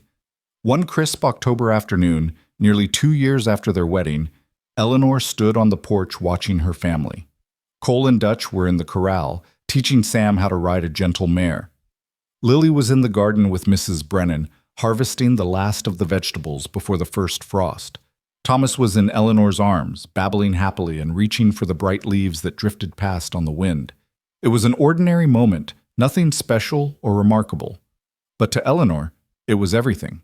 She thought about the woman she'd been when she'd stepped off that stagecoach 2 years ago, frightened, desperate, barely hanging on. She'd been hired to clean a barn to stay invisible and out of the way. But love had other plans. Love had drawn her to the main house when children cried. Love had given her the courage to run into a blizzard. Love had opened her heart to the possibility of family again. And love had transformed her from a barn worker into a wife, a mother, and the heart of Redwood Ranch. "Mama," Lily called from the garden, "come see! We found a pumpkin big enough for 2 pies." "Mama, watch!" Sam shouted from the corral. "I'm trotting." Eleanor laughed and called back to both of them, her heart full to overflowing. Thomas grabbed a fistful of her hair and tugged, making her wince and laugh at the same time. Cole caught her eye from across the yard and smiled. That smile that was just for her, that said without words how grateful he was for everything she'd brought into his life. Eleanor smiled back, bouncing Thomas gently to keep him entertained. This was her life now. These were her people. This was her home. She'd been hired just to clean the barn, true enough, but she'd ended up cleaning the grief from a wounded family's hearts, including her own. She'd swept away the cobwebs of sorrow and let light back in. She'd taken a house full of broken people and helped make them whole again, and in the process, she'd saved herself. The Wyoming wind picked up, carrying the scent of hay and wood smoke and the promise of winter to come. Eleanor breathed it in deeply, holding her son close, surrounded by the sounds of her family living and laughing and being together. This was grace, she thought. This was redemption. This was the proof that even the darkest nights eventually give way to dawn, and even the most broken hearts can learn to love again. She'd come to Redwood Ranch as Eleanor Gray, a widow with nothing left to lose. But she would live out her days as Eleanor Mercer, wife, mother, and beloved member of a family that had been built not on blood alone, but on the choice to keep showing up for each other, day after day, through storm and sunshine alike. And that, Eleanor knew with absolute certainty, was more than enough. It was everything.